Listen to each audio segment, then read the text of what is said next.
death and names, broken futures, shattered dreams, end of times ain't what it seems. Hello, friends. This is Sam Chaney reporting for Weaponized News. Today, July 17th, 2016. Thank you for joining us on this Friday edition of Weaponized News. It's been a long week. It's now the 7th straight day of bombing Iran. We're bombing Iran right now as this show's on, as this show's live. Quite a monstrosity. We're going to cover all the details. Our U.S. bases there in West Asia region under heavy attack as well. We're going to cover those details. There's reports now out of Kentucky, from Kentucky governor, that Mitch McConnell is dead. We'll take a look at those reports. And a whole lot of reporting about this Iran war. Things are escalating. Not good at all. We'll take a little bit of look at Trump's claims from last night that China stole our election. We won't spend that much time on it because honestly, I don't care about elections. Guess what? Breaking news here right now: government wins every election. Let's see, what else do we got? A lot of AI, surveillance state, data center, technocracy news. Quite a bit of that today. A little bit of Epstein news, not much on this Friday, a little bit. We'll go over with that. The Canadian fires. I'm blaming Snow because he should have been out there managing the forest a little bit better. No, seriously, Trump is blaming Canada, says they're not maintaining their forest and threatening tariffs on Canada over these forest fires.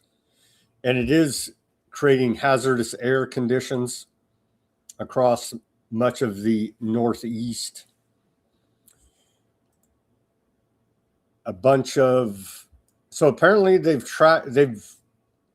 it just feels like a meme. Do we really trust the health department? I certainly don't. But they're alleging they tracked back this bacterial outbreak causing explosive diarrhea to Taco Bell.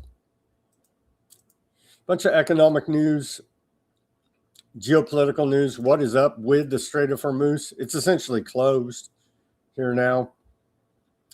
More bragging about killing Russians, this time from our own CIA. They just love to brag about killing Russians. It's not right to brag about killing anyone, okay? It's just simply not right. We got the, apparently Department of War is rolling out space power beam. We'll take a look at that. They're leveling Lebanon and Gaza. The genocide continues, all that news. And much more on this Friday edition of Weaponized News. Thank you, everybody, for joining us. I see a few people coming online now. Shout out to everybody there in the chats. What is Strong on the Rumble says, comedian said a funny joke that Iran wants to pay $10 million to take out Cheeto. The guy said there are millions who would do it for free.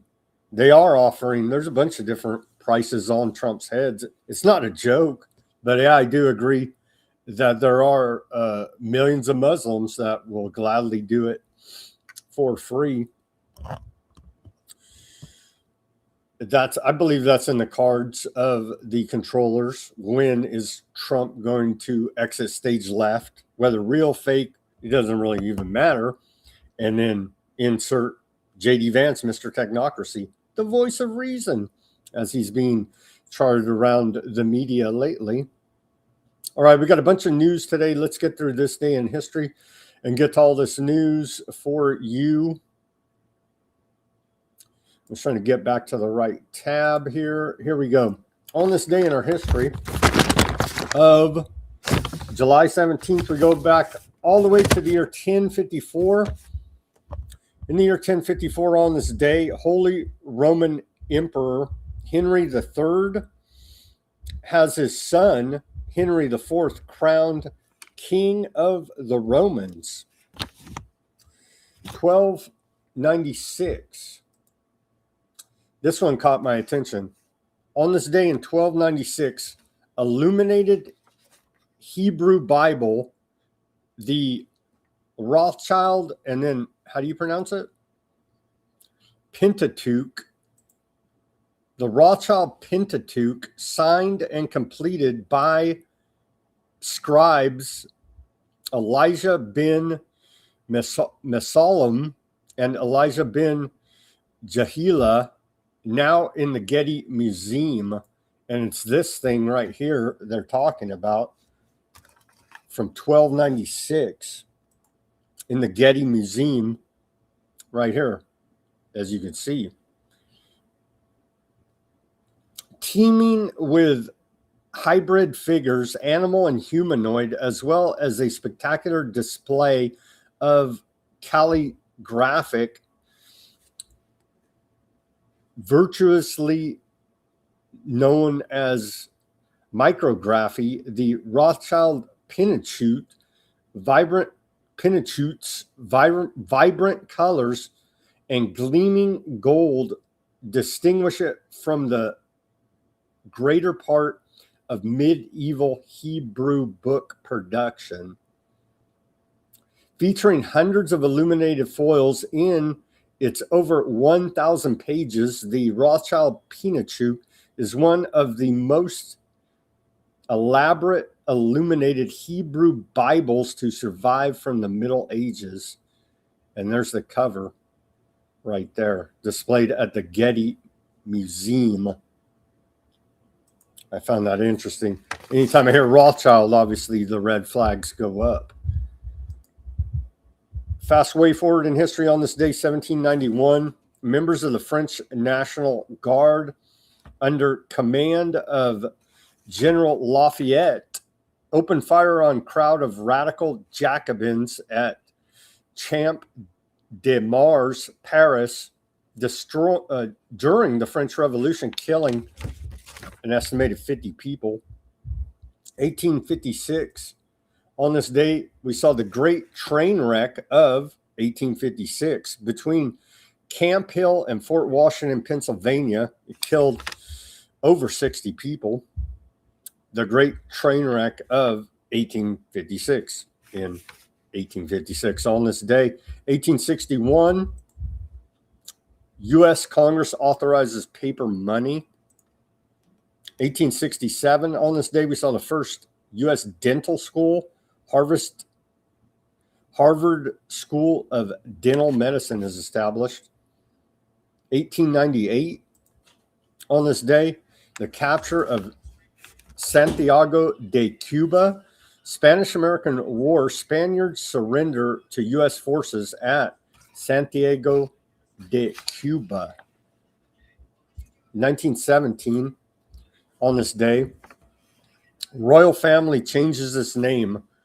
Royal proclamation by King George V changes name of British royal family from German Saxe-Coburg-Gotha to Windsor. The royal family of England is German, if you didn't know already. 1918, on this day, Royal Romanov family executed. The Romanov royal family and several of their retainers are executed by a Bolshevik firing squad in the basement of Ipatiev House in Russia. On this day in 1936, Spanish Civil War begins. Spanish General Francisco Franco and Emilio Mola lead a right-wing uprising starting the Spanish Civil War. 1945, on this day, Harry Truman, Joseph Stalin, and Winston Churchill hold their first post-World War II meeting at the Potsdam Conference. On this day, 1955, Arco, Idaho becomes the first U.S. city lit by nuclear power. And on this day in 2017, sadly enough, the Muppet Studio fires the voice of Kermit the Frog, Steve Whitmire, citing his unacceptable business conduct. And on this day in our civil liberties history, we had two events I wanted to mention. 1946, on this day in our civil liberties history, then President Truman authorizes FBI wiretapping. President Harry Truman on this day approved a memo from Attorney General Tom Clark that authorized wiretapping by the FBI. Clark's memo continued secret FBI spying on political dissidents that had been authorized by FDR on May 21st, 1940. This incident reveals that while many of the FBI's actions under J. Edgar Hoover were secret and unknown to his superiors, many others were directly authorized or passively approved by the Attorney General or the President. The notorious COINTELPRO program, for example, which arguably involved the most abusive FBI actions, was approved by the National Security Council on March 8, 1956, with both the President and the Attorney General giving their silent consent. The full scope of FBI abuses were not known until the investigators and reports by the Senate Church Committee in 1975 and 76. The government are criminals. They have to break the law to get the criminals, then you're a criminal. 2014, I can't breathe. And so this is the case that Black Lives Matter should have taken up, and somehow they missed it. I believe all by design. I can't breathe. Eric Garner choked to death by New York police officers. I remember this. Eric Gardner, a 43-year-old black man, was choked to death on this day on Staten Island, New York, by New York City police officers who are arresting him for selling individual cigarettes on the street. Taxation's theft, and it can result in your death. They're pissed off because he didn't charge cigarette tax. If you would just give him a little cut, he'd still be alive today. A legitimate case of police brutality, killing a black man. You would think the black groups would use that. Not so much. Not so much in their fight against police brutality and racism. They picked George Floyd now, didn't they, in these other spurious cases. All right, here's our segue to the news. And a couple different clips. I guess we'll go with this one by Tucker. And watch out for Tucker. He's running around saying half of the right things and then wants to endorse J.D. Vance, Mr. Technocracy. I don't think so, buddy. I don't think so. Second, the loyalty that matters is the loyalty of our leaders to the country they represent. Okay. And they're disloyal. Trump has been disloyal to the United States. I can't argue with that. But then his solution is, J.D. Vance? No. All right, here's the news. Here's the news. Is Mitch McConnell dead? I don't know. Kentucky Governor Andy Bashar has told reporters that he received multiple calls from different officials suggesting that Senator Mitch McConnell had died, though he had not confirmed the truth of these reports. The New Republic reported in a July 15th interview with Katie Couric, Bashar said the information came a month before any official statement from McConnell's office. He described receiving two separate calls from non-state agencies indicating the 84-year-old Republican had passed away. McConnell's health has been under scrutiny since June 14, 2026, when he was found unconscious at his Washington, D.C. home and hospitalized.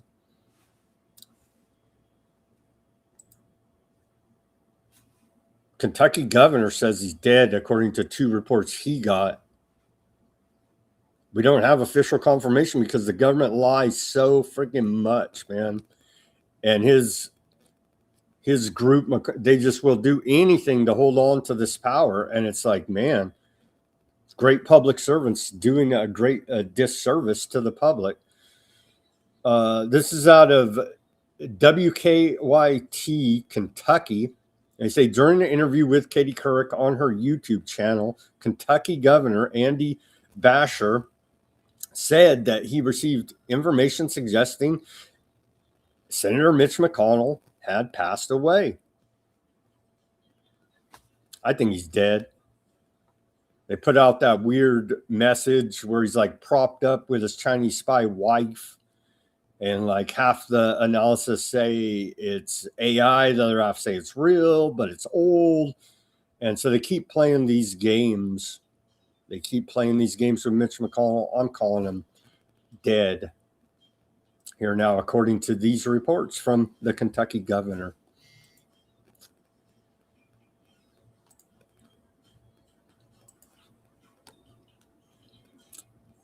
White House doing this big distraction push. We're in a legal foreign war of aggression, bombing Iran right now. But, oh, yeah, China stole our election. Again, the government wins every election. So Homeland Security man says if you're illegal and attempt to vote, or you tried to vote illegally for someone else, we will find you and we will charge you.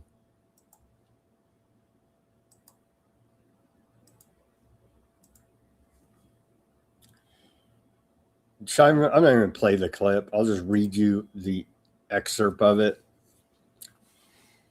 Honestly, I've never been interested in any of this election fraud. The entire thing's a fraud. The government's a fraud in and of itself.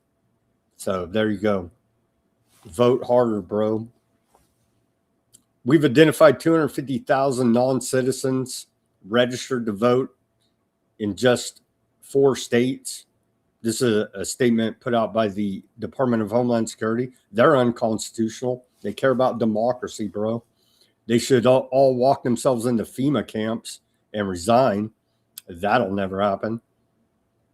We also worked with proactive states to identify 28,000 non-citizens on their voter rolls, plus 400,000 individuals that are still registered to vote that are deceased. Department of Homeland Security claims, all of it amounting to pretty much jack. The White House yesterday says the U.S. election system is broken. Here's what the disclosures reveal.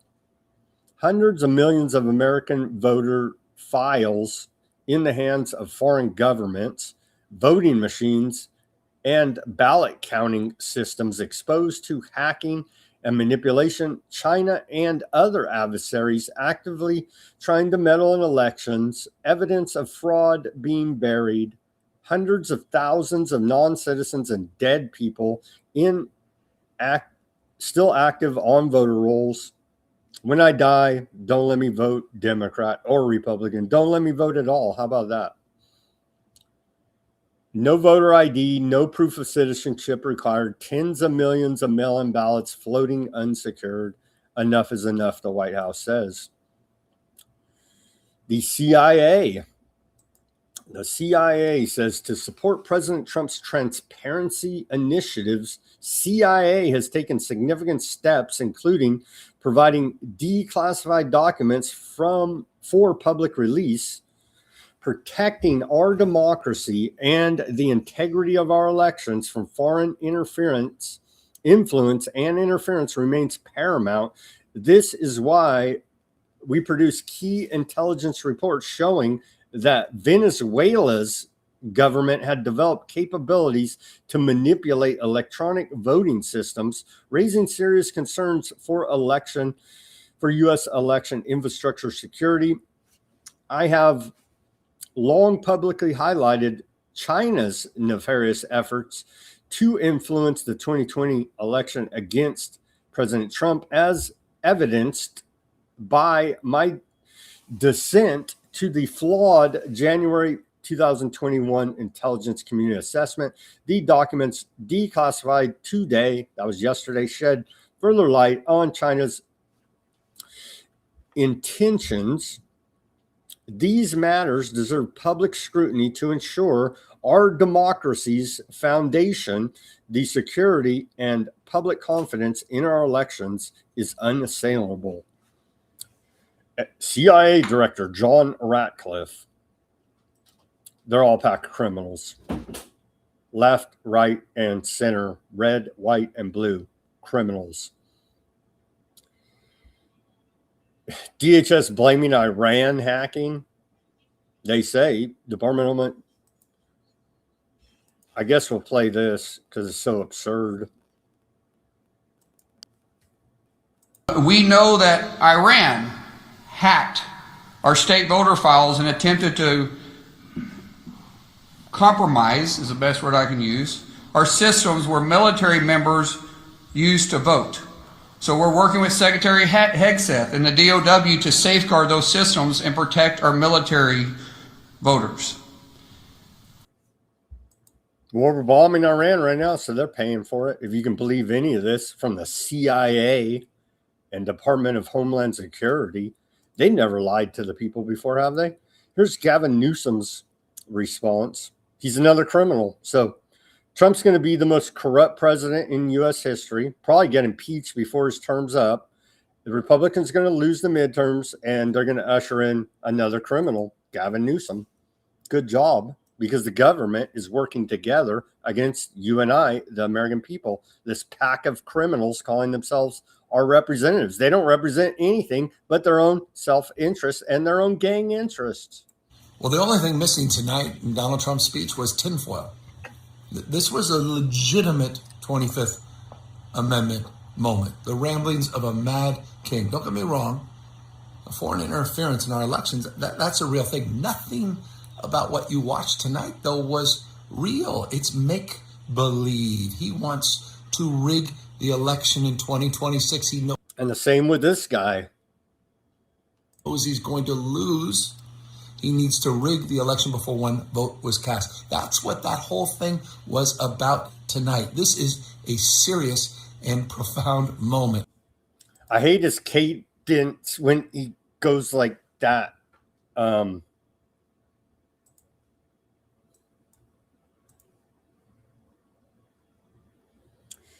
Trump's intelligence dossier fails to prove his election fraud claims. President Trump declassified a 270-page intelligence trove to prove the 2020 election was compromised by China and domestic actors, but the files directly contradict his assertions. Shockingly enough. Look over there. We're bombing Iran right now. Should be impeached for illegal foreign wars of aggression. Is what he should be impeached for. That won't be what he's impeached for. The reflecting pool, so badly damaged by deranged vandals, has been emptied as the massive splash gets repaired. The massive slash, we still never saw any evidence of a massive slash that Trump was claiming. He put out this post earlier today.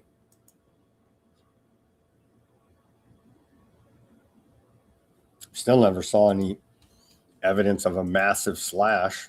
Okay, on to the war news here now. It's looking bad. It's looking bad. We're on day 7 straight days of bombing campaigns against Iran. Yesterday, let's wrap up yesterday because it was ongoing as today. The bombing campaign's ongoing. U.S. Central Command posted, and so we'll wrap up about yesterday's bombing campaign. Yesterday, on July 16th, U.S. forces successfully destroyed Chaha Bahar Shahid Cal and Ari Port surveillance tower. They're proud of blowing up that what do you do with a low T Hegseth? Put that photo out. Continuing here, part of a maritime surveillance network along Iran's Gulf of Oman coastline used for decades by the IRGC to track and target commercial vessels transiting the Strait of Hormuz. The destruction of the tower directly degrades IRGC's ability to coordinate attacks on innocent civilian crew members. Furthermore, the strike protects freedom of navigation in regional waters for all vessels except for ships attempting to violate the ongoing U.S. naval blockade against Iran. Here's the video put up by U.S. Central Command blowing up that communications tower.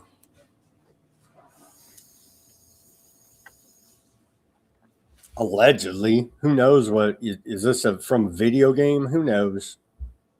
This is what U.S. Central Command claims in the video they put out. Not much to see there, honestly. I believe they blew up the tower, according to still images in the daytime. Yeah, not a whole heck of a lot to see there. That was the video from U.S. Central Command. Okay, we got a lot more here. Here's from what do you do with a low T Hegseth? There is the tower. I do believe they blew it up. There's video of it as well being blown up. But Secretary of War Hegseth proudly posted that. Here's a mashup of some of the damage. New aerial footage shows widespread destruction from U.S. strikes on Iranian bases. 6 bridges hit. Let's watch this mashup video of the damage of the U.S. bombing campaigns on Iran.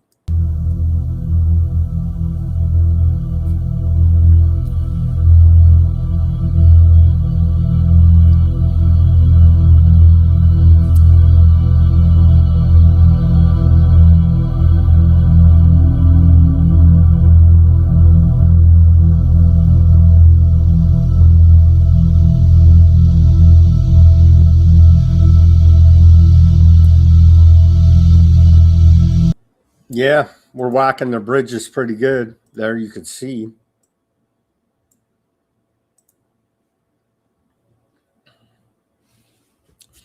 Ongoing bombing campaigns. When was this? Yesterday. More wrap up from yesterday, and we'll get on to today.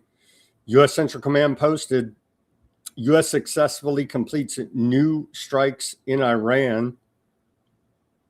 U.S. forces, including fighter jets, aerial drones, and warships, launch precision munitions that hit dozens of Iranian military targets, such as coastal surveillance and air defense sites, military logistics infrastructure, and maritime capabilities. This was the 6th consecutive night of U.S. strikes against Iran. That was yesterday. We're on day 7 of strikes today. At the Commander-in-Chief's direction, CENTCOM is further degrading Iranian military capabilities and holding Iran accountable for recent attacks on commercial shipping. More than 50,000 U.S. service members are operating across the Middle East and remain vigilant, lethal, and ready. Fact checks are back from U.S. Central Command. Claim by Iran. Iranian forces claim they attacked Al-Tanaf garrison in Syria and captured or killed American troops in the process. False, according to U.S. Central Command. Fact check says the truth. No U.S. troops in the region have recently been killed or captured. And I do believe they're lying. I don't know about this specific incident, but overall, I believe they're not telling us the truth about deaths or injuries to U.S. troops in the region. The Gulf bases are being hit in this round because the previous campaign failed to destroy the Iranian missile sites and also relied on a division of labor between the U.S. and Aardvark Land Air Forces to suppress launcher fire, which meant smaller salvos. Similarly, in the 12-day war, missile attacks from Iran toward Aardvark Land took place in larger salvos because U.S. aircraft were not involved in suppressing launch sites, disabling bases close to Iran and forcing operations to be carried out from more distant locations or carriers would also further reduce the shorty rate and intensity of the current campaign. And our base there in Qatar got whacked. I think we have Iran claims strike on Al Udeidi, the largest U.S. air base in the Middle East. Iran's IRGC claimed it launched a heavy and surprising attack on the U.S. base in Qatar earlier today, claiming it destroyed a long-range radar system and several U.S. strategic refueling aircraft and damaged others. The claim could not be independently verified, and there is no immediate confirmation from the U.S. military or Qatar. Al Udeidi, southwest of Doha, is the largest U.S. base in the Middle East and the forward headquarters of U.S. Central Command. Qatar's defense ministry said earlier that its forces were intercepting a number of air attacks targeting the country without identifying who was behind them. It's a mystery who was behind them. Obviously, Iran. The reported strike is especially significant because Qatar has been one of the lead mediators between Washington and Tehran, hosting talks aimed at ending the war. Iran previously struck the base and launched missiles and drones repeatedly during the first 40-day round of the war.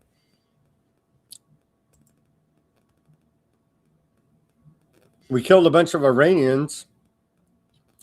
Iranian Health Ministry claims U.S. strikes have killed at least 38 Iranians and wounded 400 since the war picked up hot and heavy in the past week.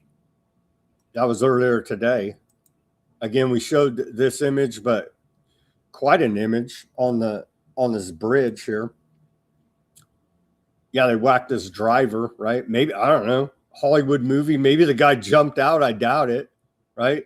So they whacked this driver and blew up the bridge there. Surprisingly enough, whatever they're hauling in there still didn't get blown up, right? So, yeah.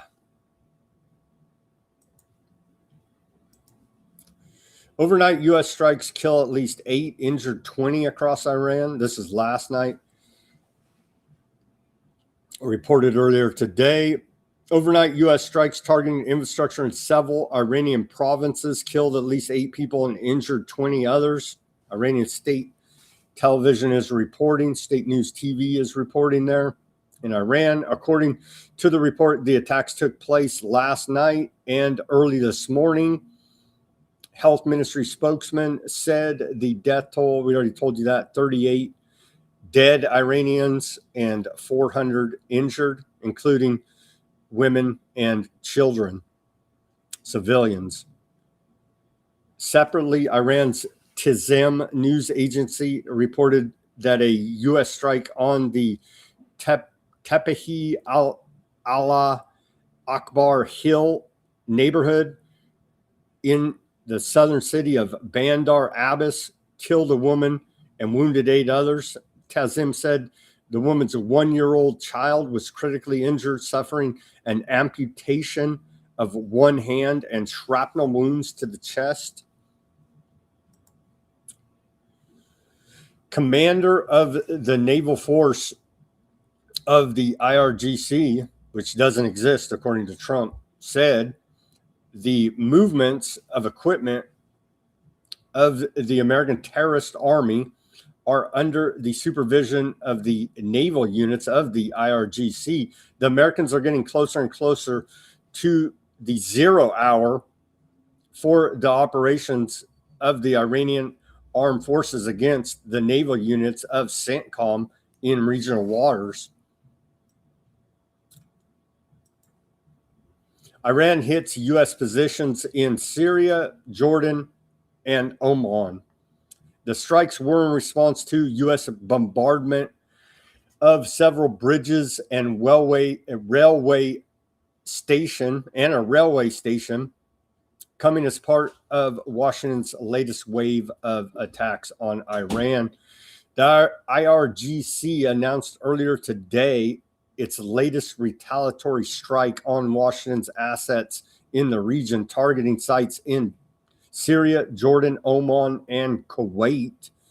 And they go through here making claims. They put up the satellite images.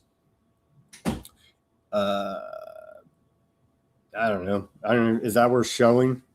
I'll link to it at Weaponized News Substack. Everybody can go take a look and at the satellite images of claims from Iran that they're blowing up our military assets, bases in the region. The Iranian operations were in response to the 5th consecutive night of heavy U.S. bombings across. So it's ongoing here now. Ongoing targeting of our bases, ongoing bombing by America on Iran. It's happening right now. A bunch of these different posts. Again, I'll post the link at Weaponized News Substack for those interested to go check it out. Some are actual photos. Some are satellite images. Some are very low resolution. I do believe they're shooting at our bases. Are they actually hitting them? I don't know. You know what I mean? How's our defenses against these Iranian attacks? I don't know. Both sides lie. Both sides lie out of both sides of their mouth. IRGC claims responsibility for strikes. Yeah, we covered that. Let's see. Any more about that?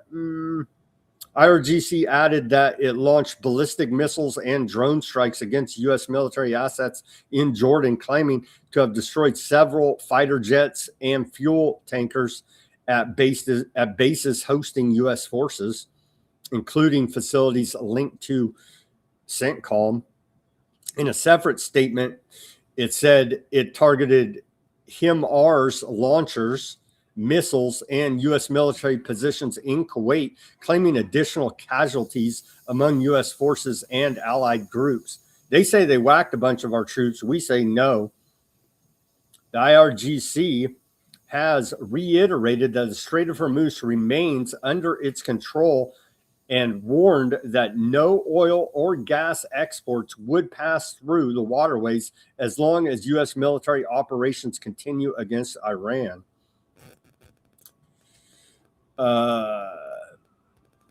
Iran to go on offensive if U.S. bombing continues. Complete offense and destruction. Old Razai, this dude, he's always all pissed off. He's saying that, this dude.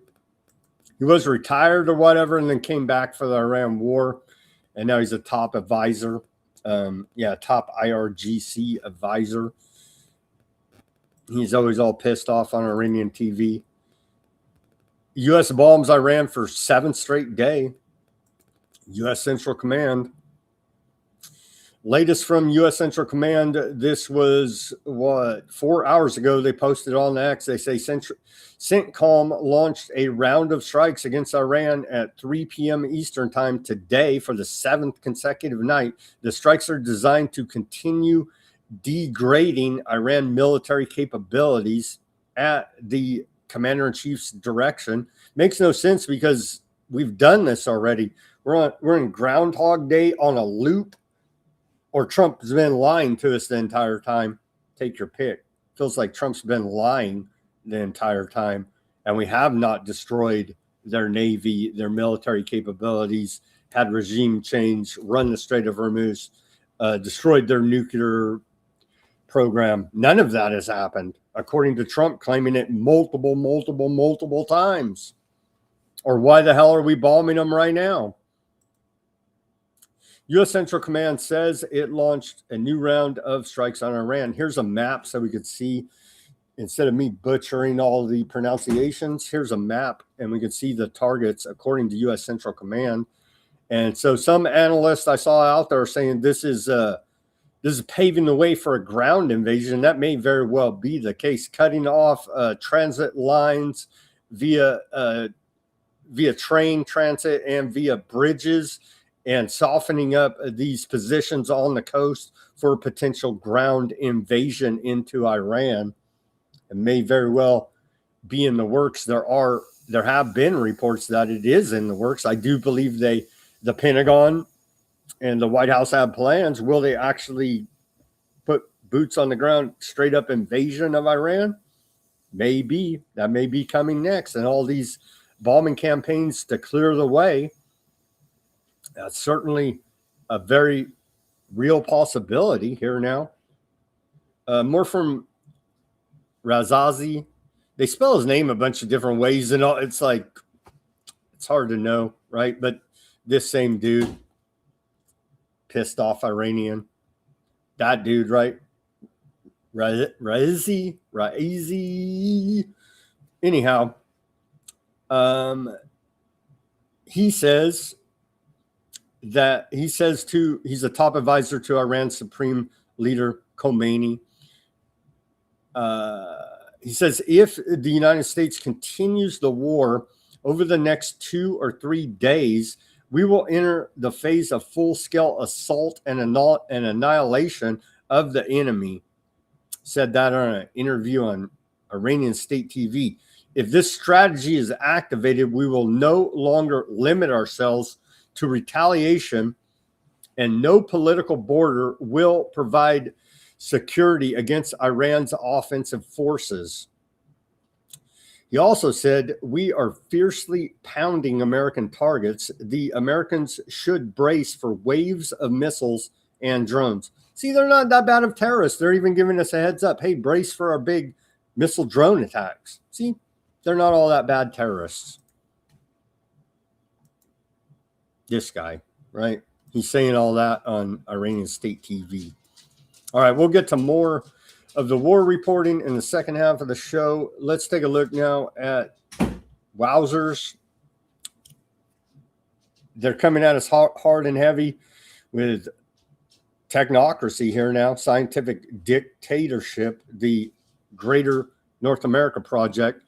Now we have to give up anything and everything because China is going to beat us in the AI race. Reported earlier today here by Axios. Can we believe them? No. But they claim here now, China just erased U.S. AI lead. Moonshot AI drops Kim I K3, an open-weighted model that beats Anthropic's Opus 4.8 on several benchmarks, and it's 40% cheaper. Well, give up all your rights, turn yourself into a FEMA camp, because this report from Axios claims that China's now beating us in the AI race. So we should just all line up, get the brain chip, and plug ourselves into the data center for powering it, because God forbid China beats us in the AI race when they're actually all working together and playing the population. And I'm sure China, Russia tell their population the same thing. Oh my gosh, we can't yet let the evil American imperialists beat us in the AI race. And so that's how all this Cold War is playing out. We did have some statement. We reported yesterday how China and Russia are building this parallel AI world. We did have some statements from Chinese President Xi Jinping on the Chinese AI vision. I'll just read it to you because it's kind of annoying. We have the video of it, but it's annoying with the translation. So I'll just read you the excerpts here. This is an excerpt from a most recent President of China's Xi Jinping speech.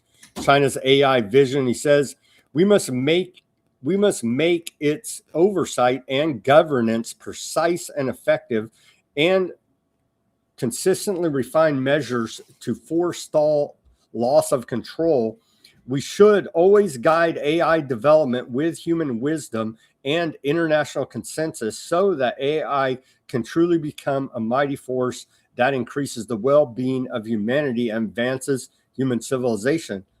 Huh? Thought we were using it to create AI kill list. I don't know what China's talking about.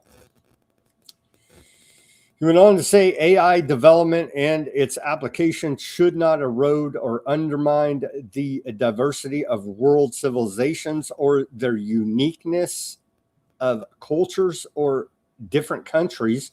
We must shape the values of AI with humanity's common values and make good use of AI technologies to increase understanding, tolerance, exchanges, and sharing among all civilizations. Meanwhile, Palantir is working on how to increase the efficiency of our killing machine using AI. He went on to say we should tend to the garden of civilizations with great care to ensure that the beauty of each civilization is appreciated and shared. China stays on message, and they do have a lot more uplifting message than what we hear out of Palantir, for example. Just saying. Do I believe them? No, but their messaging is a lot more rosy than what we got coming out of America here. He went on to say, in China's view, all countries should take a people-centered approach and develop AI for the positive and for good. We should ensure that AI is an important driver for shared prosperity and common security. We also join hands to build a just and equitable system for global AI governance.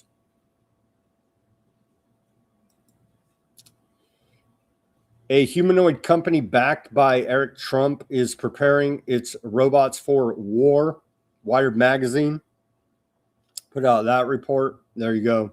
MAGA loves Terminators now. Sure they do.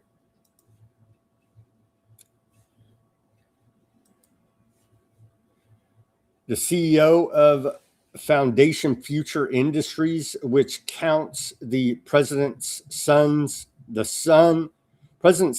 as its chief strategy advisor, tells Wired magazine it's exploring some kinetic things.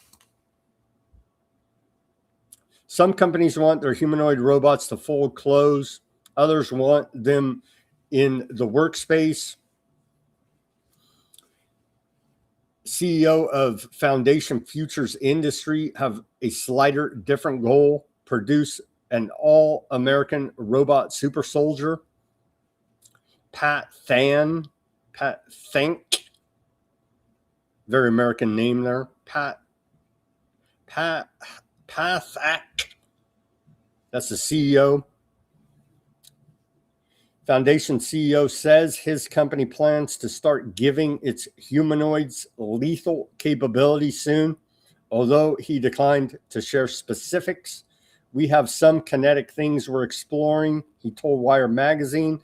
We'll probably unveil something in the next couple months, he added. Besides combat, the company says its robots can be useful for logistics, reconnaissance, and inspection. The U.S. military has a long-standing interest in humanoids.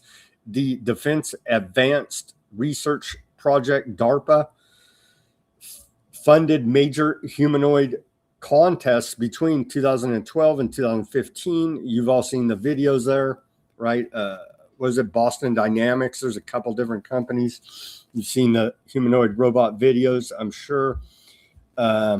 Continuing here, and the Army has a program called X-Tech Humanoids that bankrolls the development of technologies relevant for militarized humanoid capability. Militaries around the world are rapidly exploring and adopting new autonomous and semi-autonomous systems, including aerial drones, small vessels, and compact vehicles. Legged systems can traverse more challenging terrain, and the hope is that humanoids can take on many tasks now done by human soldiers. The war in Ukraine has served as a laboratory for the development and testing of many of these systems. And so has the genocide there in Gaza, I would add, as well. So yeah, how long until they're rolling out the humanoid Terminator kill robots? It seems, according to this report, right on the horizon. And apparently MAGA will cheer that on as well when the Terminator terminates them. Anything for corruption. It's a bright future. Here's a time lapse of flock cameras going up extremely fast from January 2024 to July 2026. Take a look at this. The rapid expansion of flock surveillance cameras.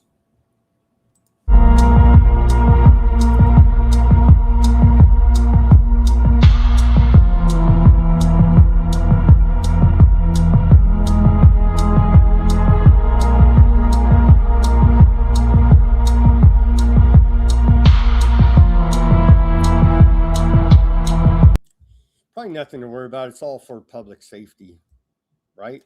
Would never be abused. There's always reports of abuse we'll get to. Here's a guy went up to one, and it's emitting a Bluetooth signal for your phone, connecting and tracking you, not just the camera spying on you. It's all up in your electronics as well. So we are getting this flock camera. It's emitting this Connect 36295 Bluetooth signal. It will randomly emit that. You can see it right there. We observed it 32 seconds ago. I can start this back up and you'll see we'll observe it consistently.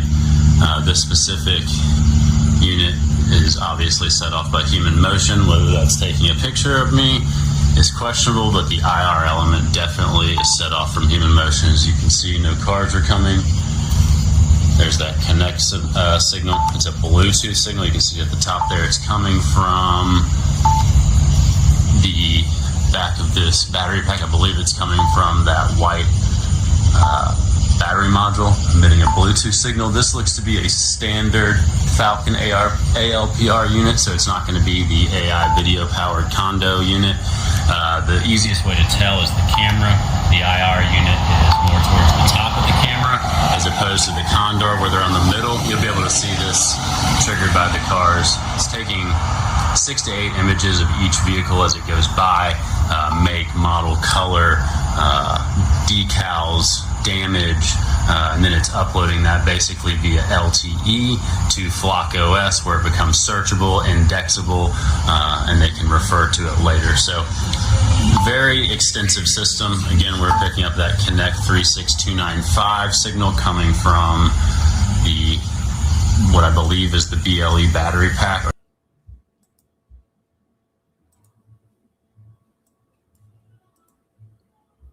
Multiple towns in Connecticut are permanently removing flock cameras from their neighborhoods. Let's watch this report.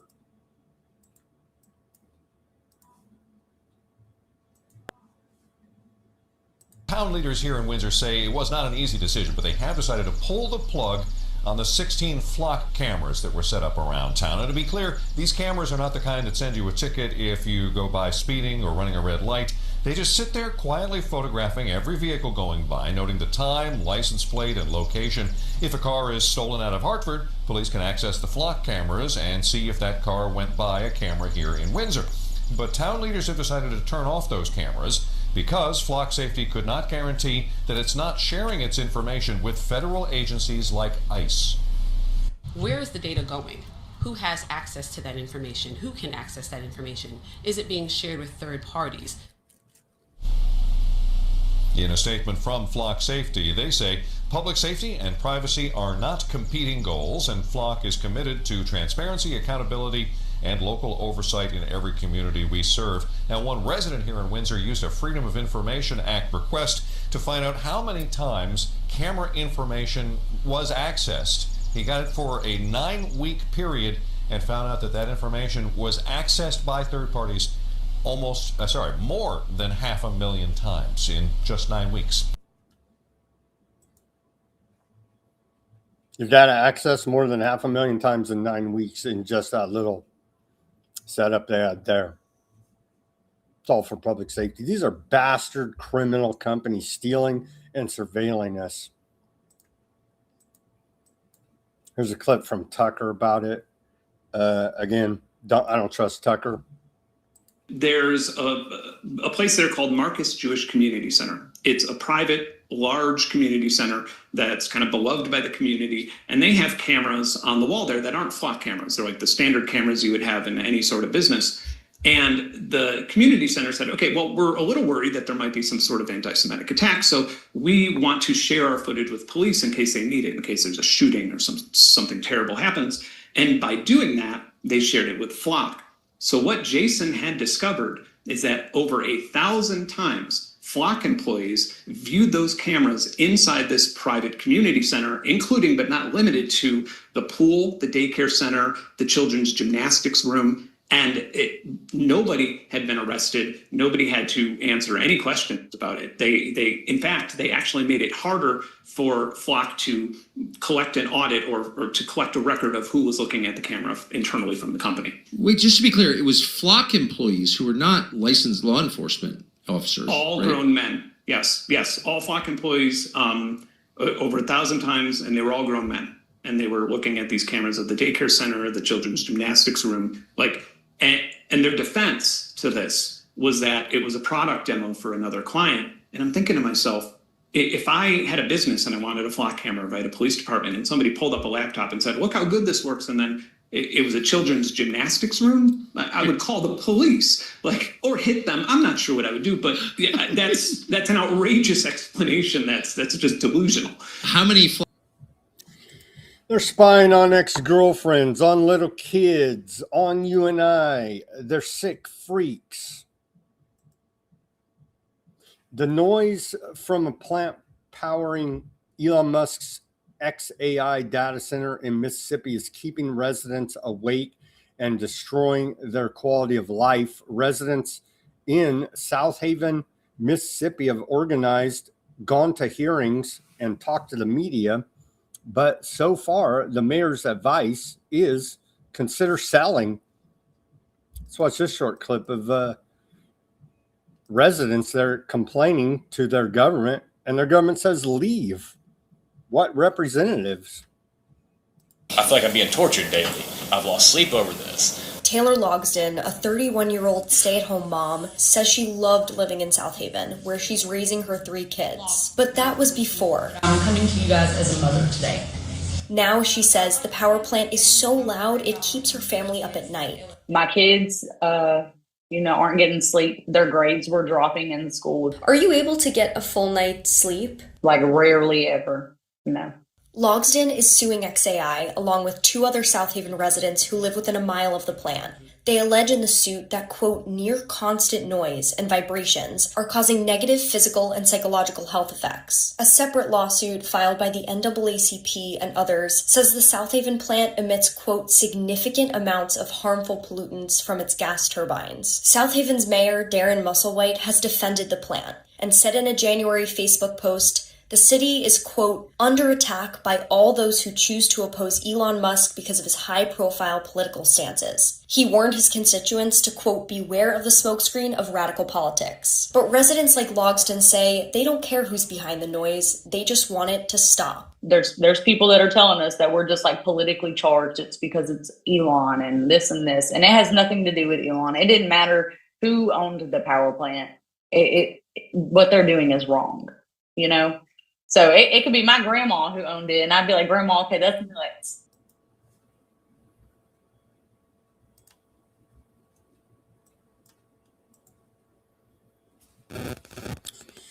Kevin O'Leary and Fox News are being sued over claims that critics of the millionaire's massive Utah data center have ties to China after O'Leary made multiple media appearances defending his project and attacking critics. Two activists are taking him to court, alleging that he falsely accused them of being foreign operatives backed by the Chinese Communist Party. The complaint identifies at least 10 media appearances between May 11th and June 3rd, where O'Leary repeatedly made those accusations. So you don't like a camera up your rear end. You don't like all the pollution that all this bullshit's causing. Well, you're a Chinese agent and you're against Elon because you don't like red hats. These are straight up criminals violating our natural rights. And that should be the end of the discussion.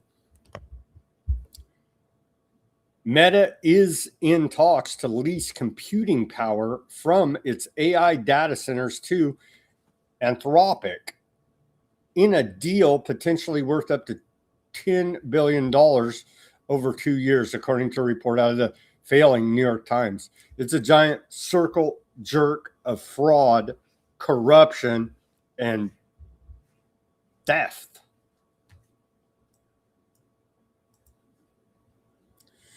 Meta used AI-assisted systems to score and rank employees on a termination list. Those included MetaMate, a large language model assistant, and employee-trained, quote, second brain that tracked workers' communications and documents and productivity score.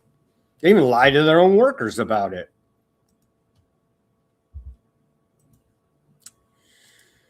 Where are we at here? We're past the hour mark. Let me take the live commercial break. Give me that like, share, subscribe, push that notification button. Thank you, everybody, for tuning in on this Friday edition of Weaponized News. Everybody go to weaponizednews.com/shop. The link's in the description below this video. We got this holograph sticker there, white background sticker, clear sticker. We got all the stickers there at weaponizednews.com/shop. You can see right there. We got baseball caps, coffee mugs, T-shirts, shot glasses, as this show's known to induce heavy bouts of drinking, according to some audience members. weaponizednews.com/shop. Go check out the store over there. Links in the description below the video. We take donations as well. Buy me a coffee, Bitcoin wallet address, Cash App. All those links are in the description below the video. Become a paid subscriber, Weaponized News Substack. We're streaming live there now. You'll get the full show, summary of the show, and links to almost everything we talk about for documentation and further research purposes. Weaponized News Substack. Nothing behind the paywall. We give away everything free. Show your support for independent reporting and analysis, brought to you 5 days a week. Broadcasting live Monday through Friday, 5 p.m. Pacific, 8 Eastern time on all your big tech platforms. Weaponized News Substack. Become a paid subscriber there. Help support some independent reporting and analysis. All the links are in the description below this video. Any which way you choose to support us is truly appreciated. Give me the like, share, subscribe, push that notification button. All that's free for you. Okay, on to some Epstein reporting here now. A little bit today. It kind of died down on a Friday. This is Forbes magazine, says Leon Black, he's good buddies with Trump, all up in the Epstein files. Leon Black says Epstein introduced him to Elon Musk. Billionaire Leon Black claimed he socialized with Jeffrey Epstein because of his many high-powered connections, including Elon Musk, but never considered him a friend, according to the transcript from his interview with the House Oversight Committee released earlier today. He wasn't a close friend, even though he did send Epstein a birthday card signed Love and Kisses. Not a close friend, though, of course. He got Leon Black, he got all pissed off and would not comment. Well, I'll just read you out here. But it says Black is legally required to turn over his NDAAs to the House Oversight Committee by next week. The committee confirmed today he will also sit for another interview with the committee September 3rd after an initial July date for the testimony got postponed. While his June interview was voluntary, meaning he wasn't under any legal obligation to answer questions, this one will be under subpoena and thus have stricter rules. And so they're doing the back and forth about the NDAAs right now. Black's interview goes off the rails. Black's interview got testy shortly after it began. The transcript shows as House attorneys asked Black about the NDAA with a woman he admitted to having a consensual extramarital affair with. We're not going to get into NDAAs, Black's attorney said, leading to a back and forth over whether Black was allowed to discuss even the existence of the NDAs. It's so secret you can't even know we made a secret deal. Anyway, they had a big falling out basically over the NDAA secret dealings. So we'll look for more reporting about goings on with Black and Epstein. Epstein victims blast Trump Attorney General nominee Todd Blanche after meeting. Victims of Jeffrey Epstein blasted Todd Blanche after meeting with the acting Attorney General at the Department of Justice as he seeks confirmation as the permanent U.S. Attorney General. Victims called Blanche condescending and evasive, saying he seemed to be motivated to have the Thursday afternoon meeting, this was yesterday, solely to get his nomination. Yeah, they're saying it was a box to check because Senator out of North Carolina, Tillis, had requested that he meet and have a sit down with the Epstein victims. Like any of them give a damn. They're all Epsteiners at this point.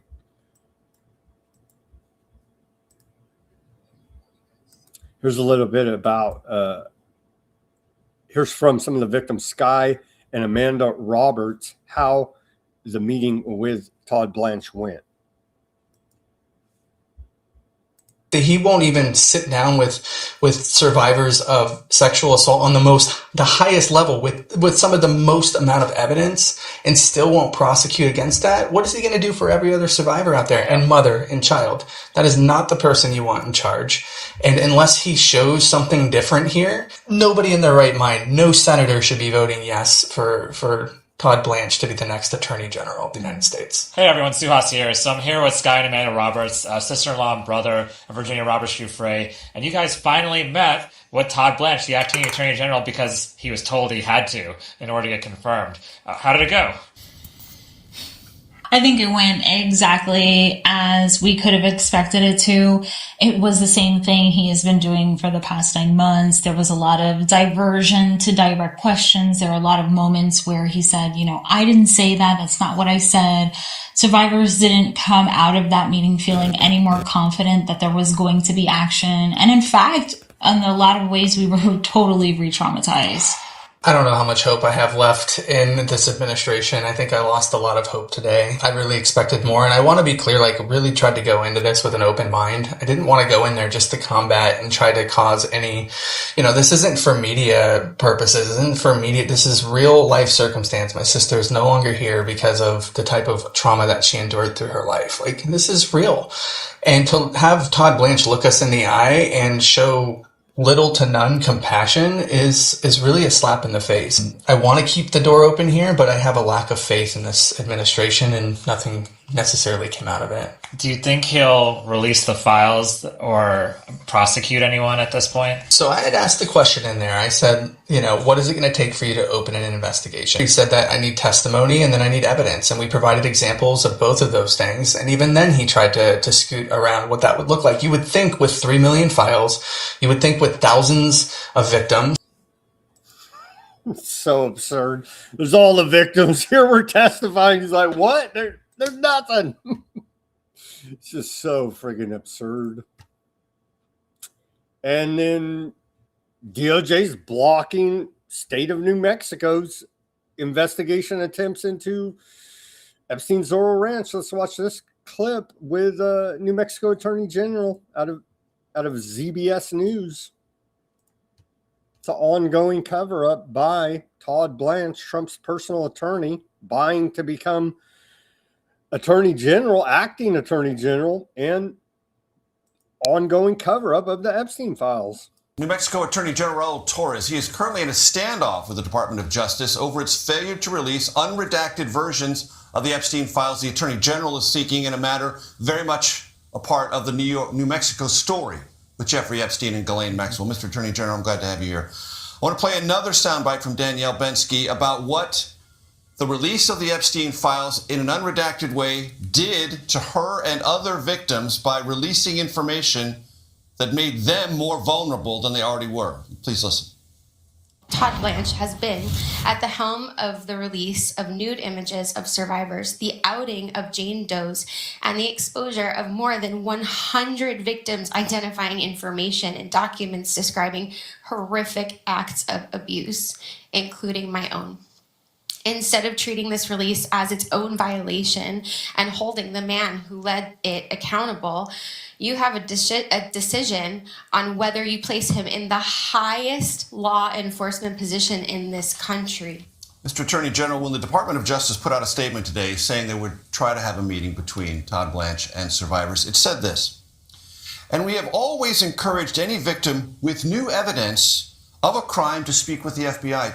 Mr. Attorney General, I'm not an expert, but that seems to put the burden on survivors and victims, not on the investigatory apparatus of the federal government.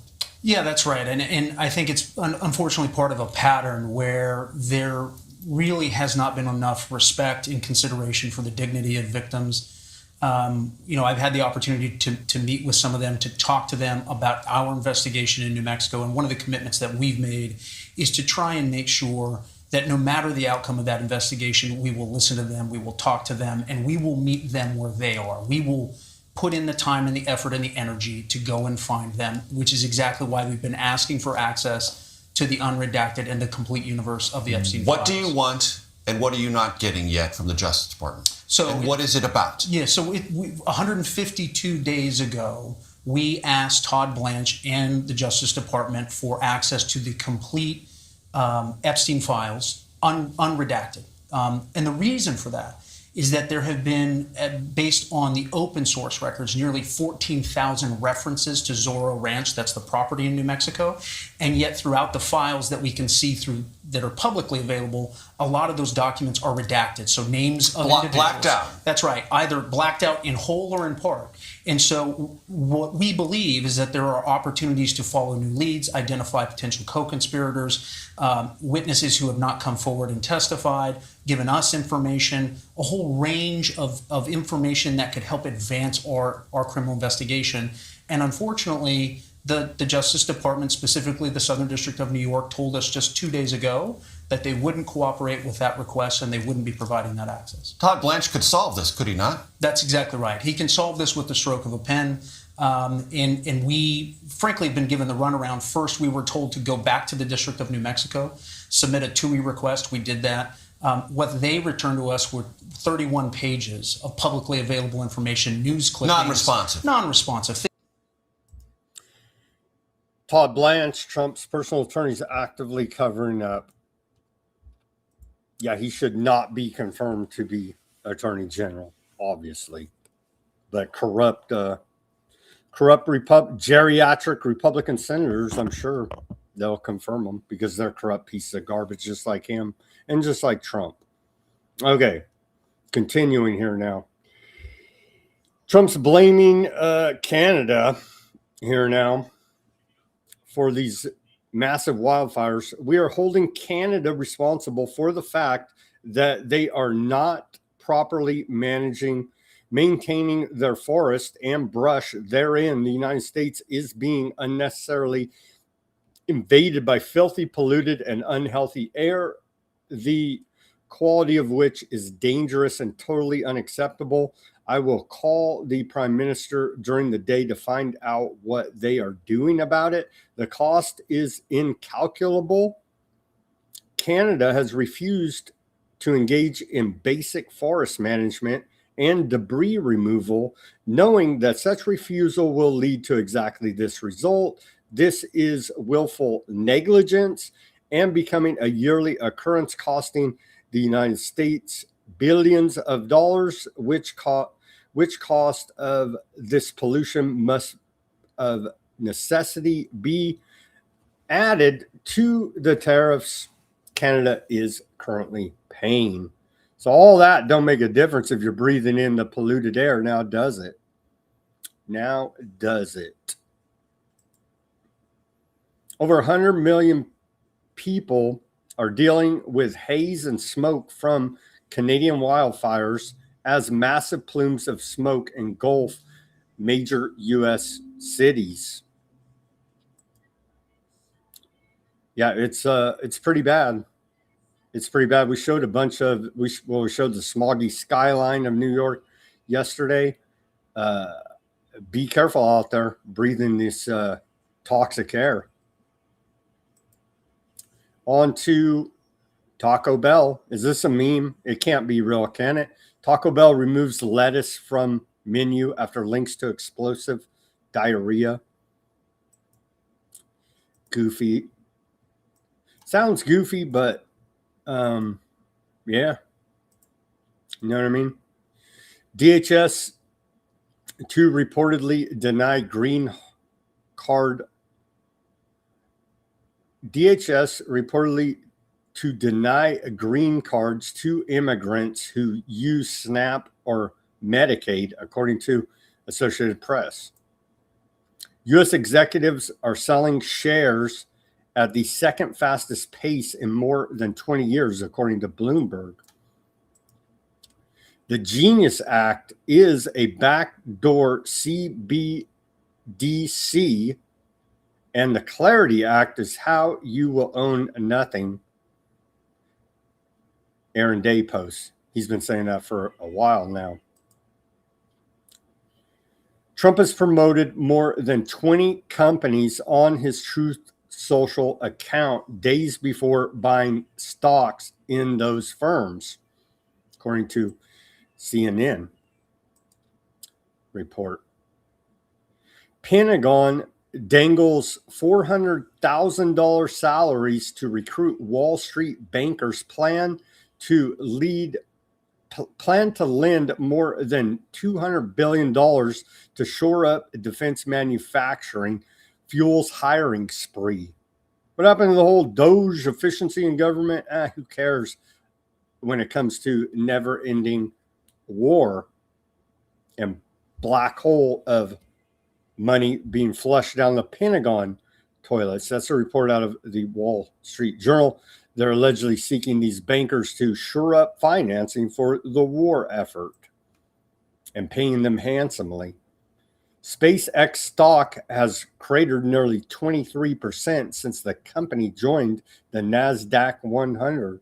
I don't know who could have seen that coming. Retail investors were the exit liquidity, as it's said here now for SpaceX. Trump family media firm moves to sell early access to President's Truth Social posts. We reported on this yesterday. Financial Times, big report about it.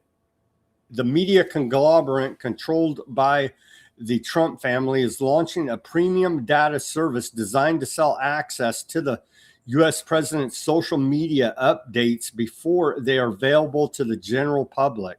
It's called racketeering.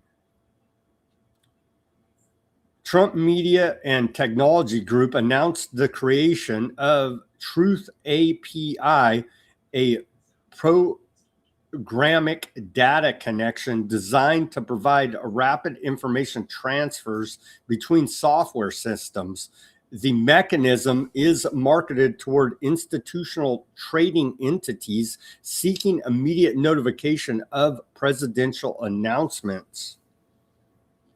Monetizing the presidential feed, TMTG, which operates the Truth Social platform where Donald Trump maintains 12.9 million followers, frames the development as a commercial expansion. Interim chief executive Kevin McGurn stated that the initiative serves to monetize I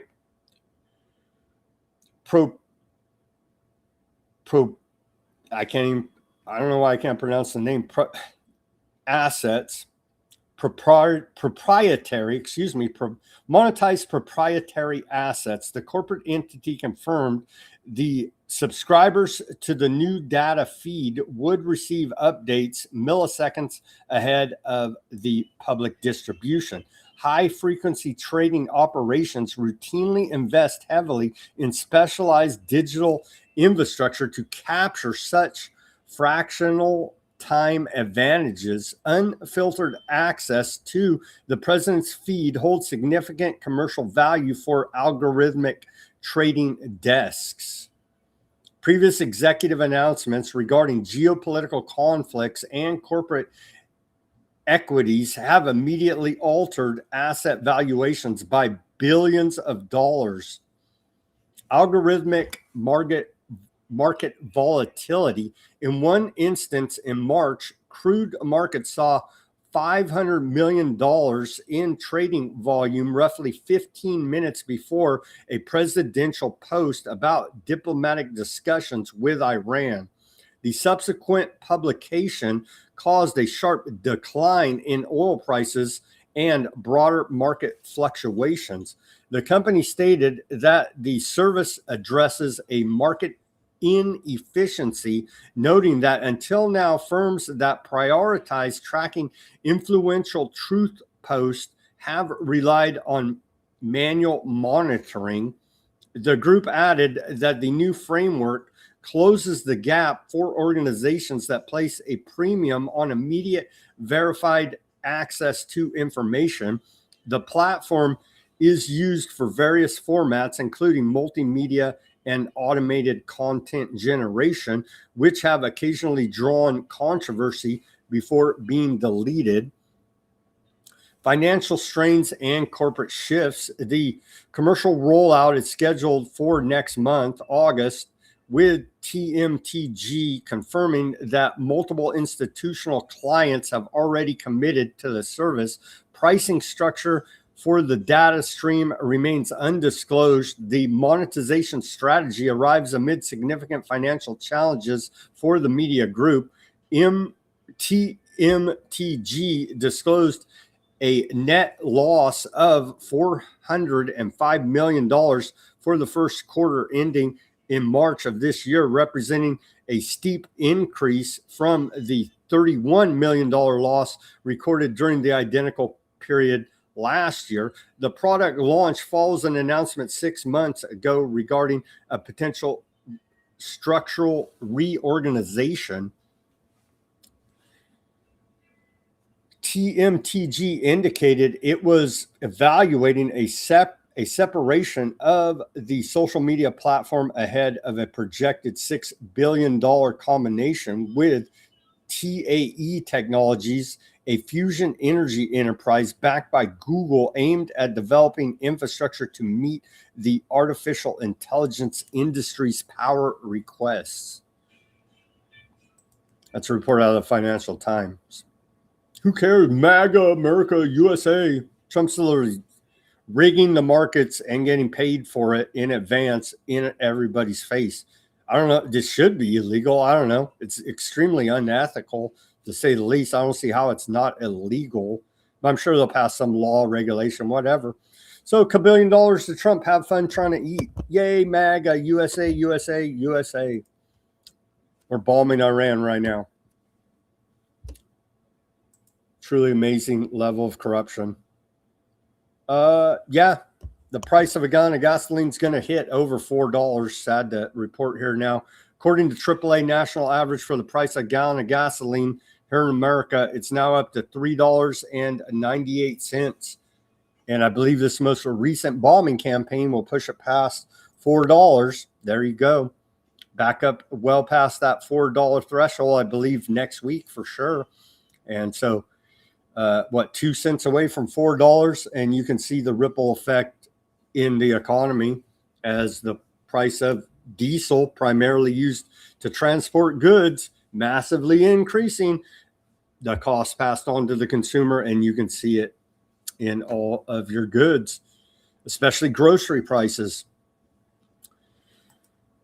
On to the Brown University Watson School of International and Public Affairs. We're now, according to their clock, up to $70 billion total consumer cost burden since the beginning of the Iran war on February 28, 2026. I do believe their data is lagging. Let's take a look.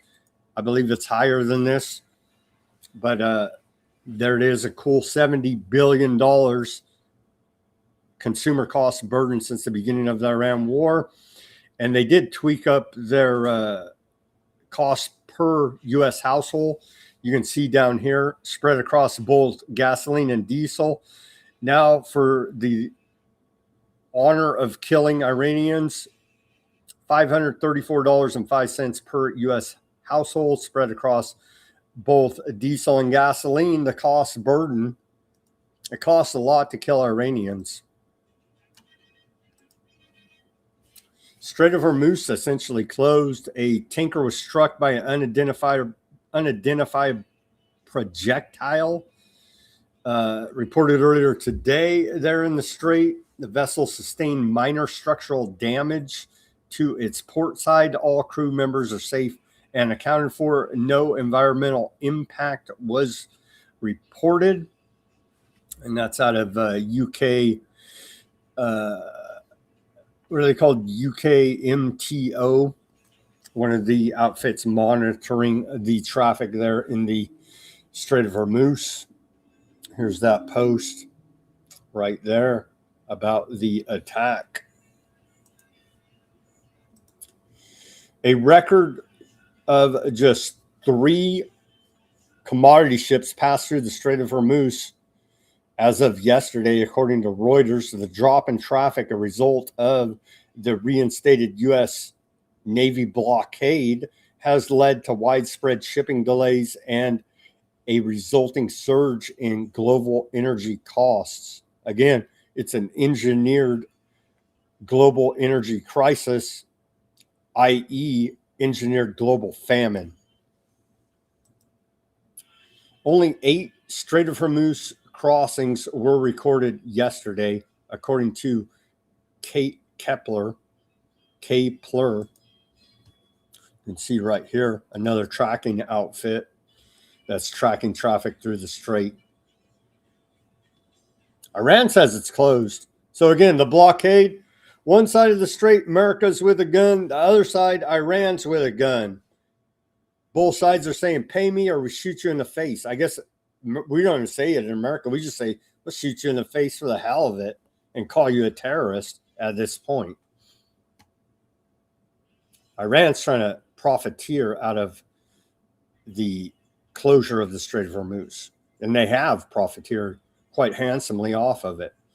IEA warns energy security at risk if Strait of Hormuz oil flows are not restored. The International Energy Agency Executive Director Barral warned yesterday that global energy security could face growing risks if the United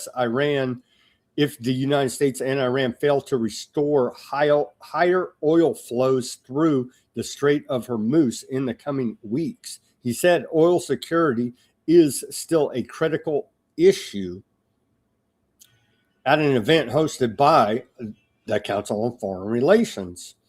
We should be worried, and I am worried, if the situation does not improve in the next few weeks. We're already past that, bro. But yeah, it's already going to result in millions starving to death and tens of millions being plunged into poverty here now. And so, yeah, and it's only getting worse by the day here now that it's closed. IRGC commander vows continued operations until Stability returns to the Strait of Hormuz. The commander of the IRGC Aerospace Force, which we blew up multiple times, but somehow they're still around, Mousavi, has declared that Iranian military operations will persist until calm returns to the southern coastline and the Strait of Hormuz.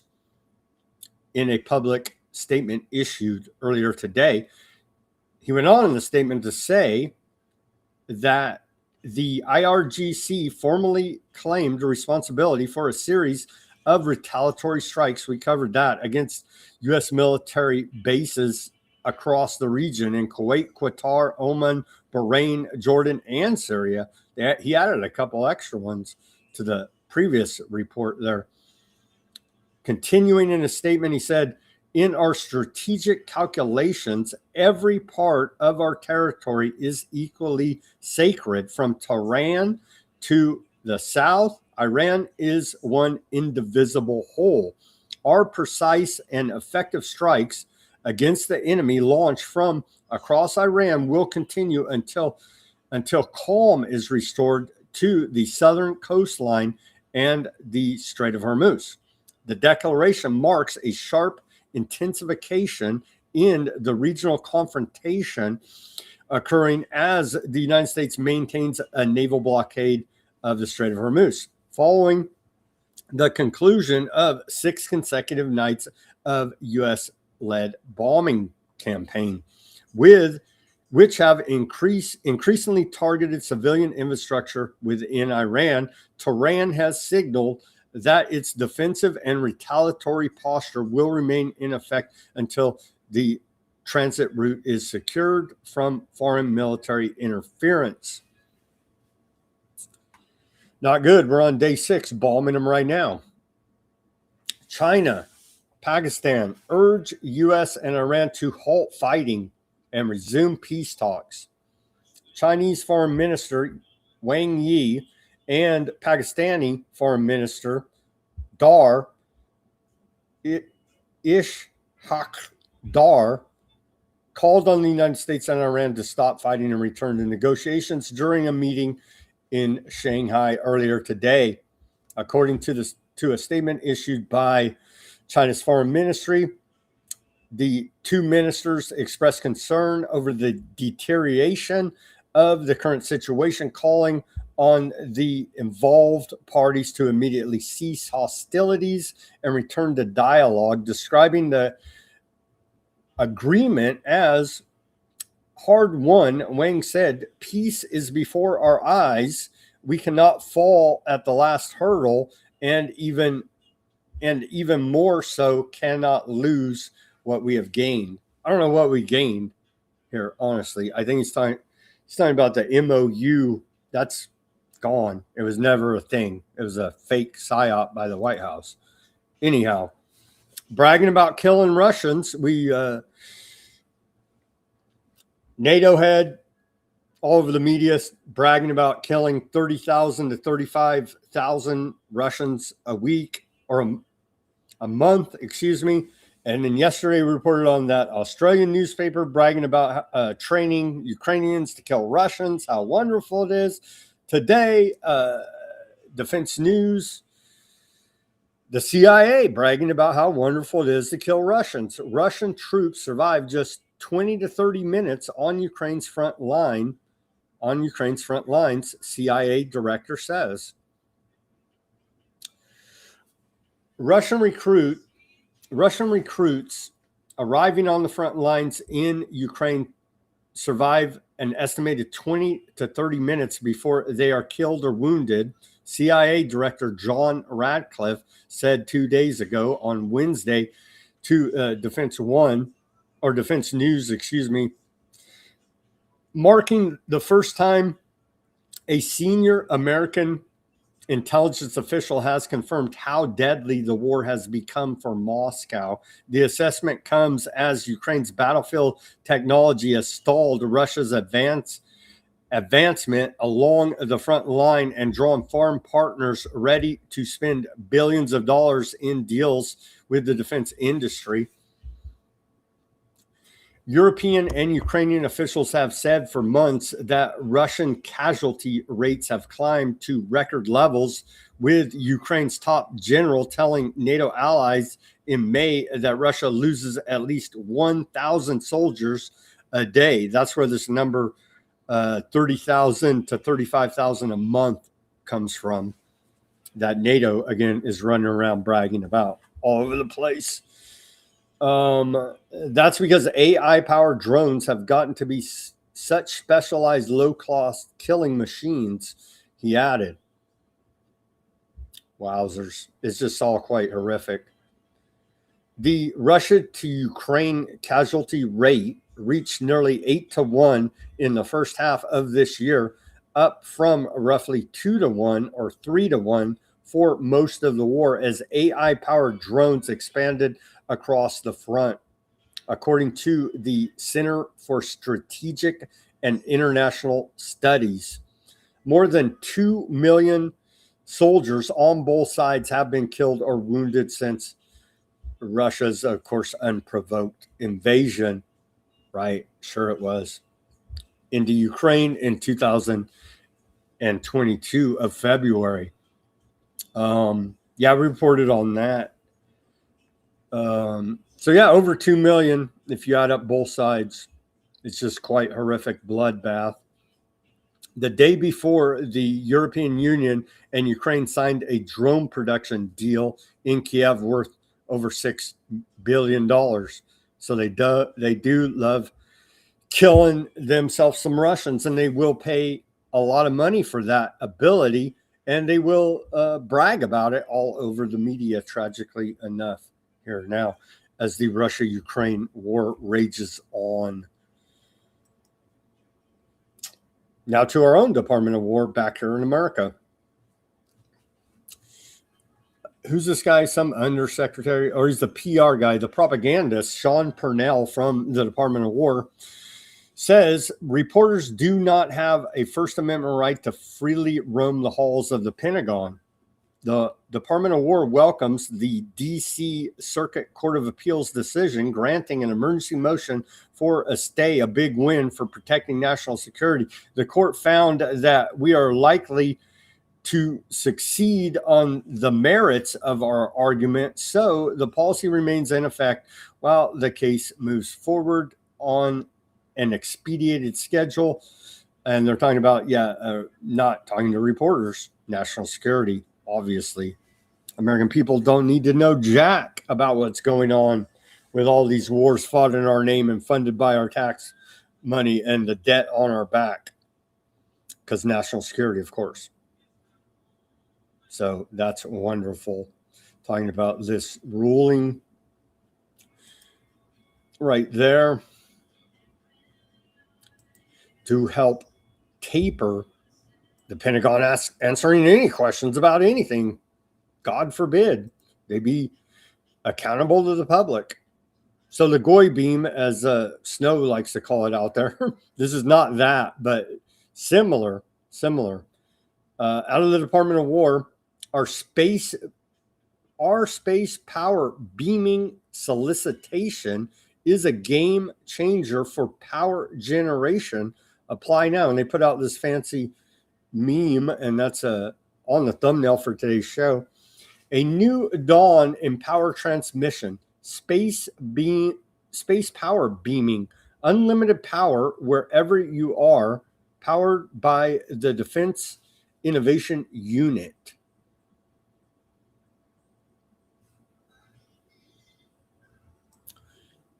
Aardvark space lasers. No, that's not this. This is, well, here's the press release where they're soliciting innovation in this technology.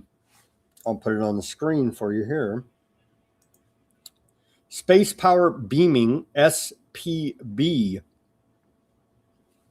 Project description, problem statement. As space technologies advance and power requirements for missions increase, there's a growing need to investigate alternative forms of power production, generation, and delivery for both on-orbit and terrestrial assets. In space, existing power technology limits the ability to deploy new and novel technologies on orbit, and many missions operate with narrow power margins, constraining largely by a trade between size, weight, and power, and availability of power sources. Terrestrially, the flight of the future requires access to power in denied and potentially austere locations. Space power beaming provides an innovative approach to recover the power ceiling and improve the duty cycle for on-orbit systems. Space power beaming could also provide a means to reduce or eliminate the need for extended infrastructure and reduce the logistics burden through the spectrum of conflict. Desired solution: the joint force seeks a demonstration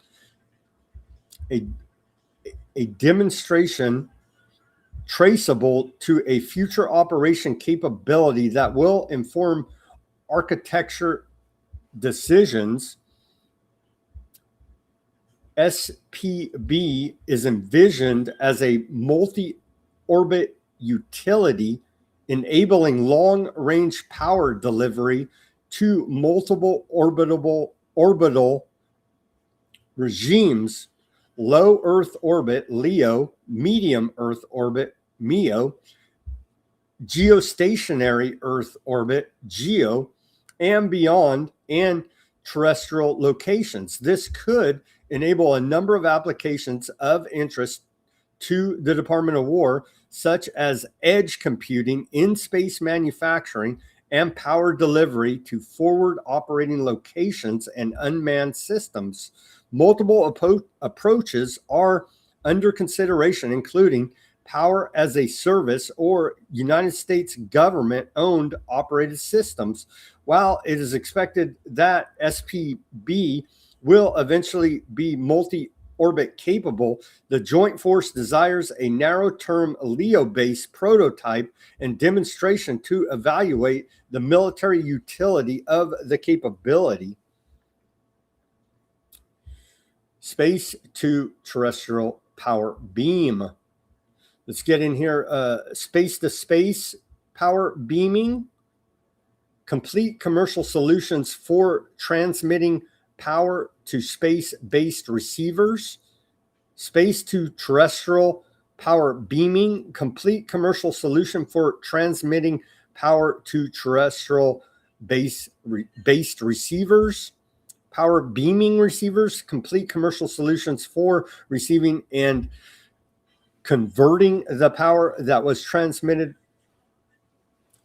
Commercial solution, next gen power beaming components. Commercial solutions for next gen power transfer components designed to reduce SWAP and or improve the manufacturability for SPB transmitting and receiving capabilities. So they're soliciting, can you make the power beam transfer as depicted there? And they go through the rest of the details. I won't bore you with the technical details. Can you out there, engineers, create this GOI beam to beam the power back and forth? I don't know if it's even possible, sci-fi-ish, but that is what the Department of War is soliciting now. And all those links, again, will be posted at Weaponized News Substack, or you can find it at the Defense Innovation Unit, posting there on the X, soliciting engineers to try to build this tech. All right. So, yeah. Should we report on this every day like Epstein? I don't know. It seems like a pretty big deal. Salem Media's chief strategy officer, Brad Parscale, is a federally registered foreign agent for Aardvark land. We keep bringing that up. It seems extremely significant. They're brainwashing all of these, quote, Christian conservatives that listen to conservative talk radio through the Salem Media Network over terrestrial airwaves here in America. In large part, it's an aardvark land Zionist propaganda machine here now, lying to the American people, run by Trump's former digital campaign manager, Brad Parscale. We've covered it the last 3 days here now. Time magazine documented it all there. Traitor to America, sold us out for a couple million. Good job. The influence brainwashing campaign against the American people via Salem Media is ongoing. Be aware, be aware, be aware. Again, we'll link to it. I guess at least give him credit for registering as a foreign agent. He probably figured if he didn't, he would get in trouble. He probably wouldn't get in trouble, honestly, at this point. We're merging with them anyway, right? So pretty soon the American flag will just be that freaking, I forget even the stupid satanic name of it. They're blue and their stupid 6-pointed star, right? Yeah. So, yeah, we'll post on, for those that haven't seen all the details, so we'll post this Weaponized News Time magazine article. Trump's ex-campaign manager is running an aardvark land influence operation targeting the MAGA base. It's just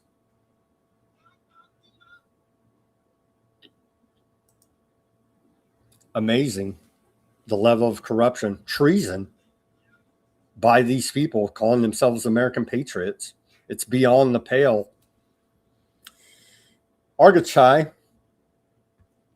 foreign minister out of Iran, he doesn't miss many tricks. He said, Americans are being warned of foreign influence. He's talking about Trump's China stole my election speech last night, right? But he does correctly reference this here. He says, Americans are being warned of foreign influence.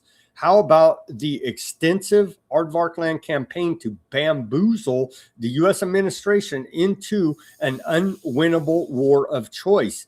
Even worse, aardvark land is using U.S. tax dollars to silence any U.S. critics. It will all soon unravel. Yeah, I don't see how any of this is sustainable. But sad to say, I got to agree with the points made there by Iran Foreign Minister Odysee. I wish it wasn't that way. I wish Parscale wasn't working for aardvark land and he wasn't a traitor to this country. I wish we weren't in a war with Iran right now for no freaking reason. But all that is happening, okay? And so we got to call them out. The continued demolition campaign and genocide now in southern Lebanon is ongoing. It's just report after report after report. Aardvark land artillery shelling there in Markaba, southern Lebanon. Here's the images. It's ongoing every day now. You can see right there, they're leveling the joint. They're leveling the joint there. Aardvark occupation forces have destroyed all the tree lining the roads leading to Bint Jabil in southern Lebanon. You can see right here. They hate everything, right? They hate nature. They hate people. They're evil demons leveling all the trees there. I guess they'll say terrorists could be hiding in the tree. That's probably true, but they're leveling the whole joint. The Hajj Mousa Abbas Sports Complex in Bitchute, southern Lebanon, including the municipal stadium and the surrounding areas after aardvark land demolition operations. They leveled the joint. Here's the image there. Yeah, you had a nice municipal stadium until we leveled the joint. More More of the demolition bombing campaign you can see here. In Kafar, Tibet, southern Lebanon, multiple explosions reported earlier today. Aardvark land artillery shelling in the vicinity of Ali al-Tahir in southern Lebanon. There you go. Kuwaiti soldiers wounded in Iranian drone strikes on military facilities. The Kuwaiti army confirmed earlier today that several of its soldiers sustained injuries following a series of retaliatory Iranian drone strikes targeting multiple military facilities and bases across the country. We're going to start stacking bodies up of everybody there, man. The strikes occurred as part of a significant expansion of regional hostilities between Tehran and Washington following its latest series of retaliatory operations. Tehran officially announced that its forces had targeted U.S. military bases stationed across several nations, including Kuwait, Oman, Syria, Jordan, Bahrain, and Kuwait. And Qatar, excuse me. It's like, yeah, Iran should have never built their country around all our bases in the region. Quite amazing. Quite amazing. Let's see here now. Hear an alarm going off in the background. My producer's alarm is going off there. Do we have any up? Where's the latest here? Trying to see if we have any. Kuwait is their air defenses are reporting new. It's like right now in the last hour. Yeah, our bases there, Jordan bases in the last hour reporting attacks. It's ongoing attacks on our bases there in the region right now, like right now. 3 Palestinians were killed today in a series of Aardvark land strikes on Gaza. A bunch of them. They're stacking up a bunch of Palestinians again. Circulating reports say the headquarters of Kurdish opposition parties in Iraq's northern province were attacked, triggering continuous explosions as rockets and munitions stored inside the compound were reportedly hit. There's nighttime video of blowing up the place. Blowing up the place. Trump's Board of Peace scales back Gaza reconstruction plan into a single concentration camp. The Gaza plan proposed by U.S. President Trump, so-called Board of Peace, has been reduced from an ambitious effort to reconstruct the Gaza Strip to a small pilot project to build a concentration camp for Palestinians, according to a report out of UK Guardian. Yeah, they didn't want that 15-minute high-tech city. They just wanted to live in a tent and be bombed there in a concentration camp. And so they're going to get what they wanted there. Actually, I don't think they ever wanted to be bombed in the first place. But yeah, they go through talk about the futuristic landscape. For those that can remember the presentation given by Jared Kushner, which is actually a 15-minute slave city. But now they don't even get any of that. So you'll just get a tent and a bomb on your head in your concentration camp there. From the Board of Peace. From the Board of Peace. Aardvark occupation forces carried out a demolition operation using explosives east of the city of Kianis in the southern Gaza Strip. And you could see, as widely reported, the apocalyptic hellscape they've created there on the Gaza Strip. Leveling the entire joint.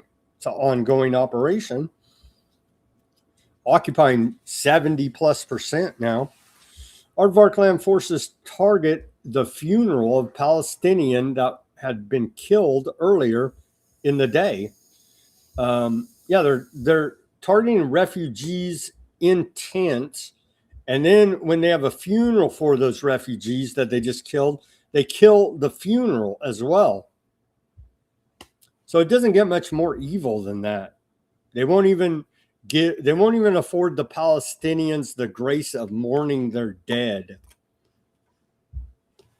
It's pretty damn evil, man. I tell you. I don't know how else to report it here. And a massacre. I mean, I don't even want to show the photo because it's dead Palestinians laying in the road with blood all over. It's horrific. It's horrific. New out of Gaza. Gaza's government media office says Aardvark land forces have killed more than 25 civilians in a series of massacres over the last 72 hours, targeting public markets, funerals, civilian gatherings, and residential apartments with people still inside. The office said the escalation comes 280 days after the ceasefire agreement, and that it has documented more than 3,750 Aardvark land violations of the ceasefire. There's no ceasefire. And again, one of these latest rounds of massacres, 14 dead Palestinians, 37 wounded. Earlier today, early Friday morning, there on the Gaza Strip. And again, they have the pictures of dead Palestinians with blood literally running in the streets. I'll spare you of those images. I'll post it at Weaponized News Substack, the link for those interested. Ongoing massacres. There's video of them, rolling around dead, wounded Palestinians on stretchers, on gurneys. Dead kids, arms, legs, heads blowing up. It's just all quite horrific. I'll post the links to anybody interested in that war porn, Weaponized News Substack. I won't show it here to you. It's ongoing. There's millions of the images on the internet. It's quite horrific. And then finally, to wrap up the show today, on this Friday, as we're bombing Iran, and they're bombing our military bases that are in the region. Old Ben Gvir, psychopath, war criminal. Ben Gvir's plan to encircle prisons holding Palestinians with crocodiles moves forward. Environmental minister changes crocodiles' legal status despite objections from legal advisors. Officials assess site near Golan Heights to kickstart project despite environmental concerns. Ben Gvir celebrated making Palestinian prisoners piss themselves out of fear. Because he goes into their prisons and harasses them and tortures them, and the whole routine, as we continually report. They're being raped with foreign objects by men, women, animals. It's all quite horrific. Sticking knives up Palestinian prisoners' rear ends. Hot knives, all this different, just the most sadistic, evil torture, abuse you can imagine. It's all been documented. That's what's going on. That's what God's chosen people are doing to Palestinian prisoners there. It's pure evil.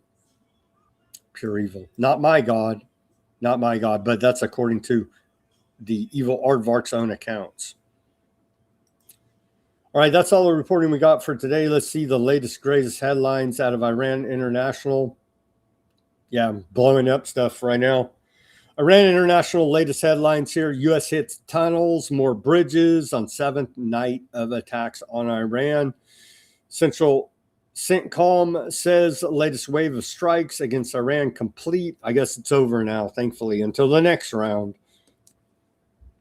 Kuwait Army says air defenses intercepting Iranian drone attacks. CENTCOM denies IRGC report of oil tankers exploding in the Strait of Hormuz. Iran Army says drones targeted U.S. bases. We covered that. all over the joint there. Missile hits traffic control tower on Larak Island. And we showed you the image of that earlier in the show with the Secretary of War bragging about it, posting the destruction of that tower. Al Jazeera headlines here. U.S. and Iran exchanged deadly attacks for 7th consecutive night. Strait of Hormuz traffic falls to 3. We reported on that. 3-week low. It's basically closed. Air raid sirens reported again in Bahrain. That was 18 minutes ago. Travel warnings are being put out across the region as well. Places on fire. It's all quite horrific on this Friday. Let's pray for peace. Let's pray for peace. Things only appear to be escalating with a lot stronger rhetoric now coming out of Iran.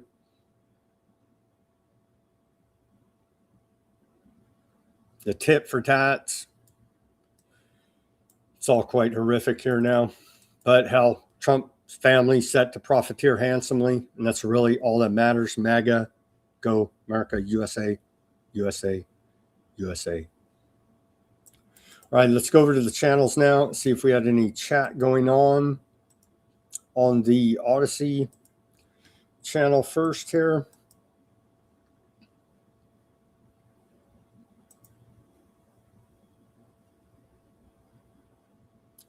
Shout out to the Odysee audience on this Friday. Thank you, everybody, for tuning in. Shout out to Pink, Huffman, Gurr, Highland. Thank you guys for tuning in on this Friday.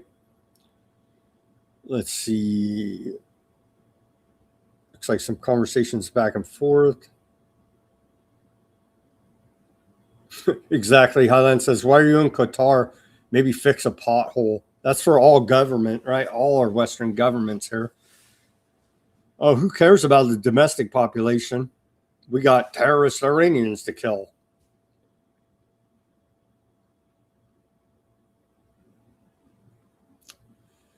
That would be interesting news. Looked like Kermit the Frog. So, shout out to Fat Bob. That does it, Sam.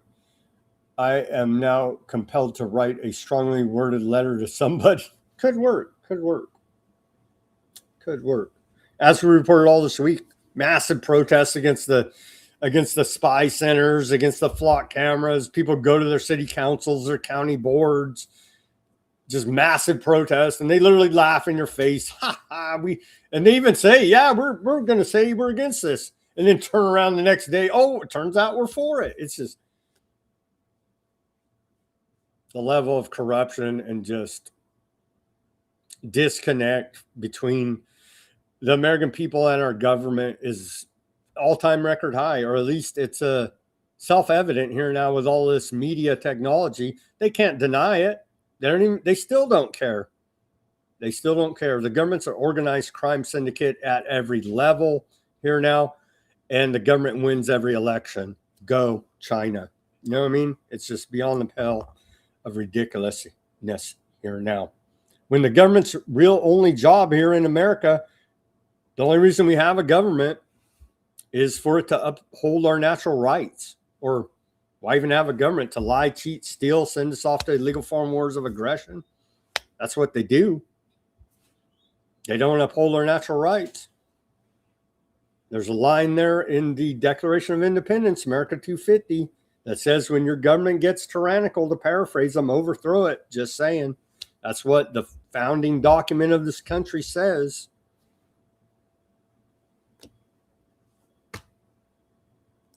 All right, friends, thank you for tuning in on the Odysee. Thank you, everybody, for tuning in on X, Kick, Bitchute, Substack, YouTube, and Rumble. Let's head over to the chat over there. see how much I can get through. We got some new, shout out to the new YouTube listeners. Thank you guys for tuning in over on the YouTube. TDS, Trump diarrhea syndrome. Don't eat the lettuce, Randy. I'll accept that. Trump fails at everything. McConnell is not dead.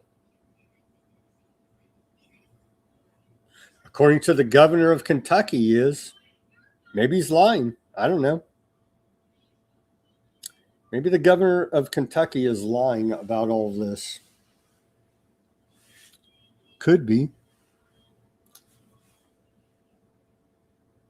The United States has been messing around in Iran since Eisenhower. Yeah. Rick says, yeah.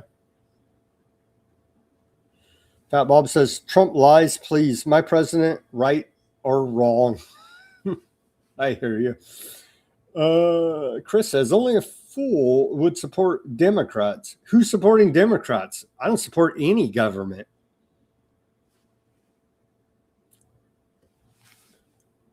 They say, wow, another MSM puppet. Apparently they're just trolls and don't watch the show long enough to get the full understanding of what weaponized news is about. We don't support any government, okay? Anywhere in the world. So get that through your heads there. Fat Bob says, Paul Craig Roberts asked weeks ago, what's been keeping Iran from finishing the job? Good question. And that speaks to the idea that at the very top levels, they're all meeting together. America, Aardvarkland, Iran, all meeting together in their secret society meetings. That speaks to that idea very loudly, actually. Oh no, the Aardvarks found the stream again. Snow said, they're on the YouTube. Let's see here.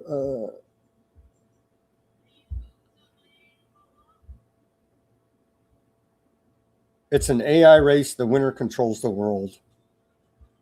Sure it is.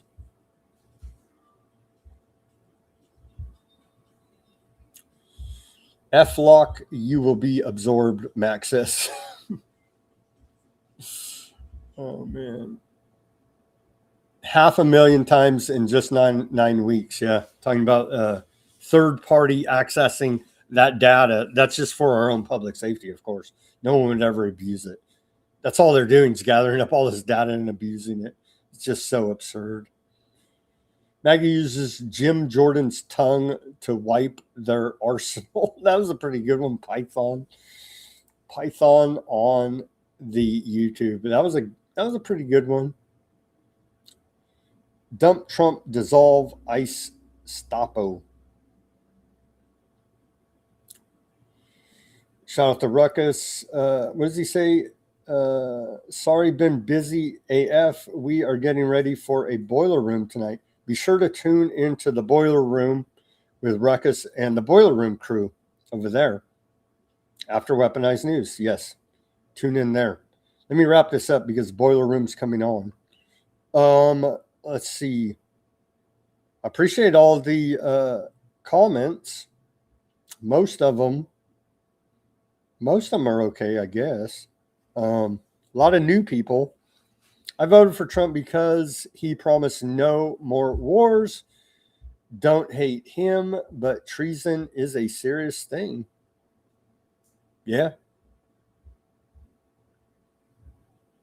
Trump attacked 7 countries in 70 weeks.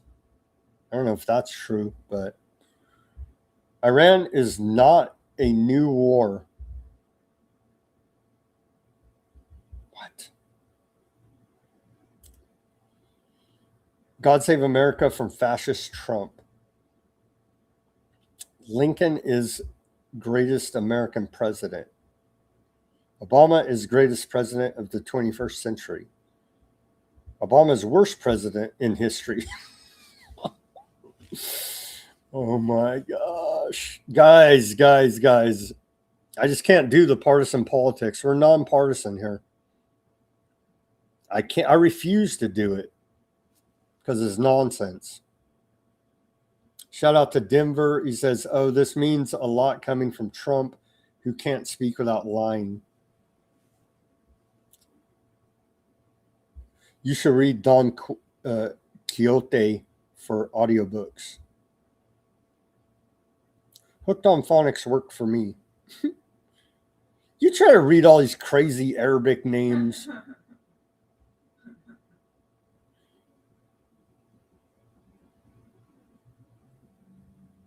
They say the most famous aardvarks, Albert Einstein and Jesus Christ, refused aardvark citizenship. That says something.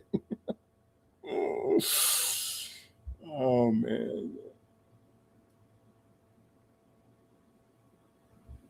They say, wow, an American with a map, so rare. That's a pretty funny one. Because they are intentionally retarded, as Aardvark Land basically rolls out forward operating bases and forces like Cop City and ICE, which act against core legal rights of Americans, Denver said.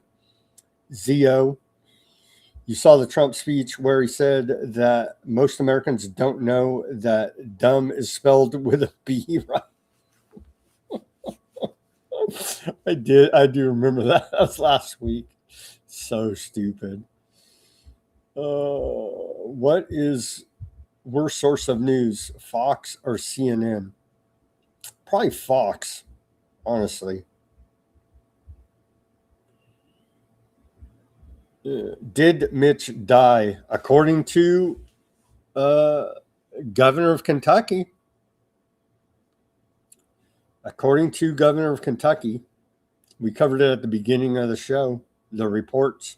Well, he did an interview this week with Katie Couric, and he said he had multiple reports telling him that Mitch McConnell had died. Just search up, where it is it. That was toward the end of the show, but I suppose you caught the headline there.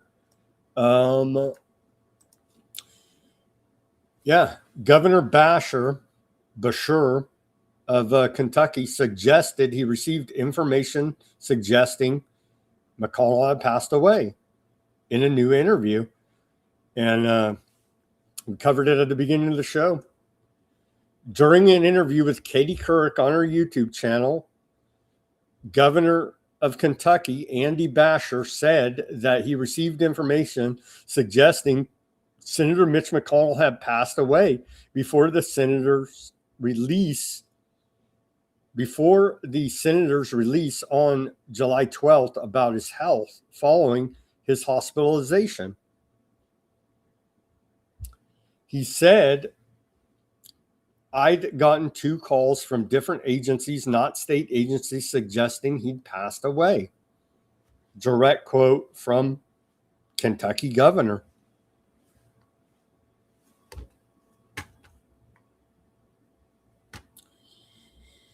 Millions dead in Ukraine. Meanwhile, back at the Kennedy assassination.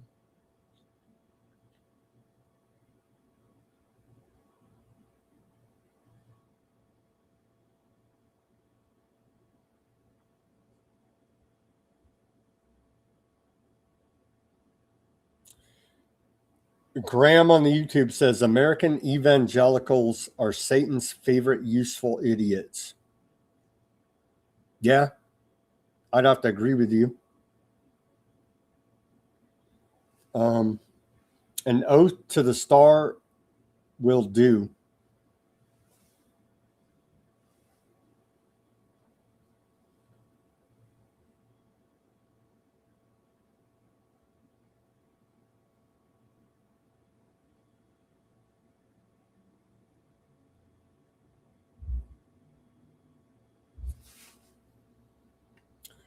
A lot of comments. It's hard to track them all. Thank you, everybody, for commenting. No bodies except Iranian bodies. Yeah. Nothing bad happens to us, right? Because it's magical. No, Iran's shooting back.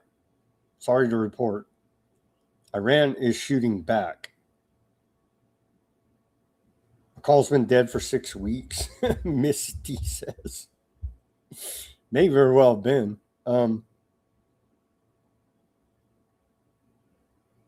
Will the next U.S. president be a true Christian, or was Biden the last ever?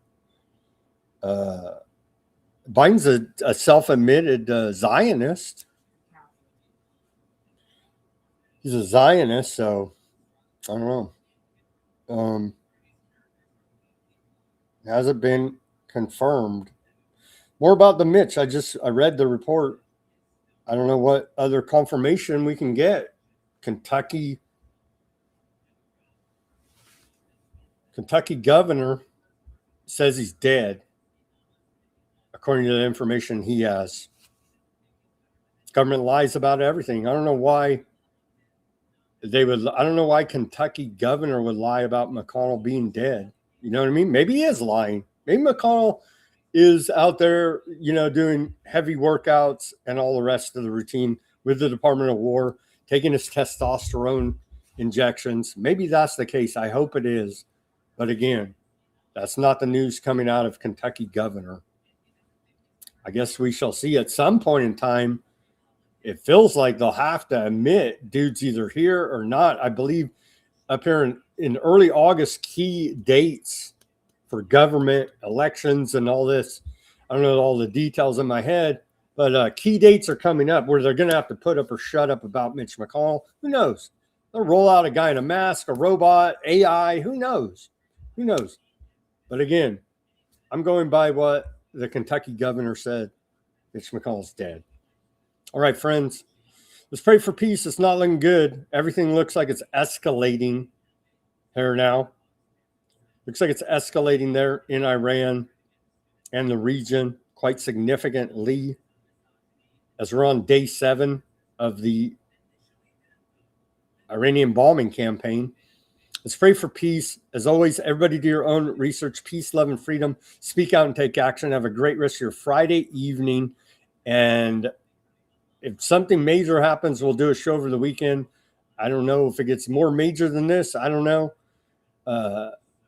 But until then, have a great rest of your Friday evening, a great weekend, and we'll see you back here on Monday for more Weaponized News. Let's pray for peace.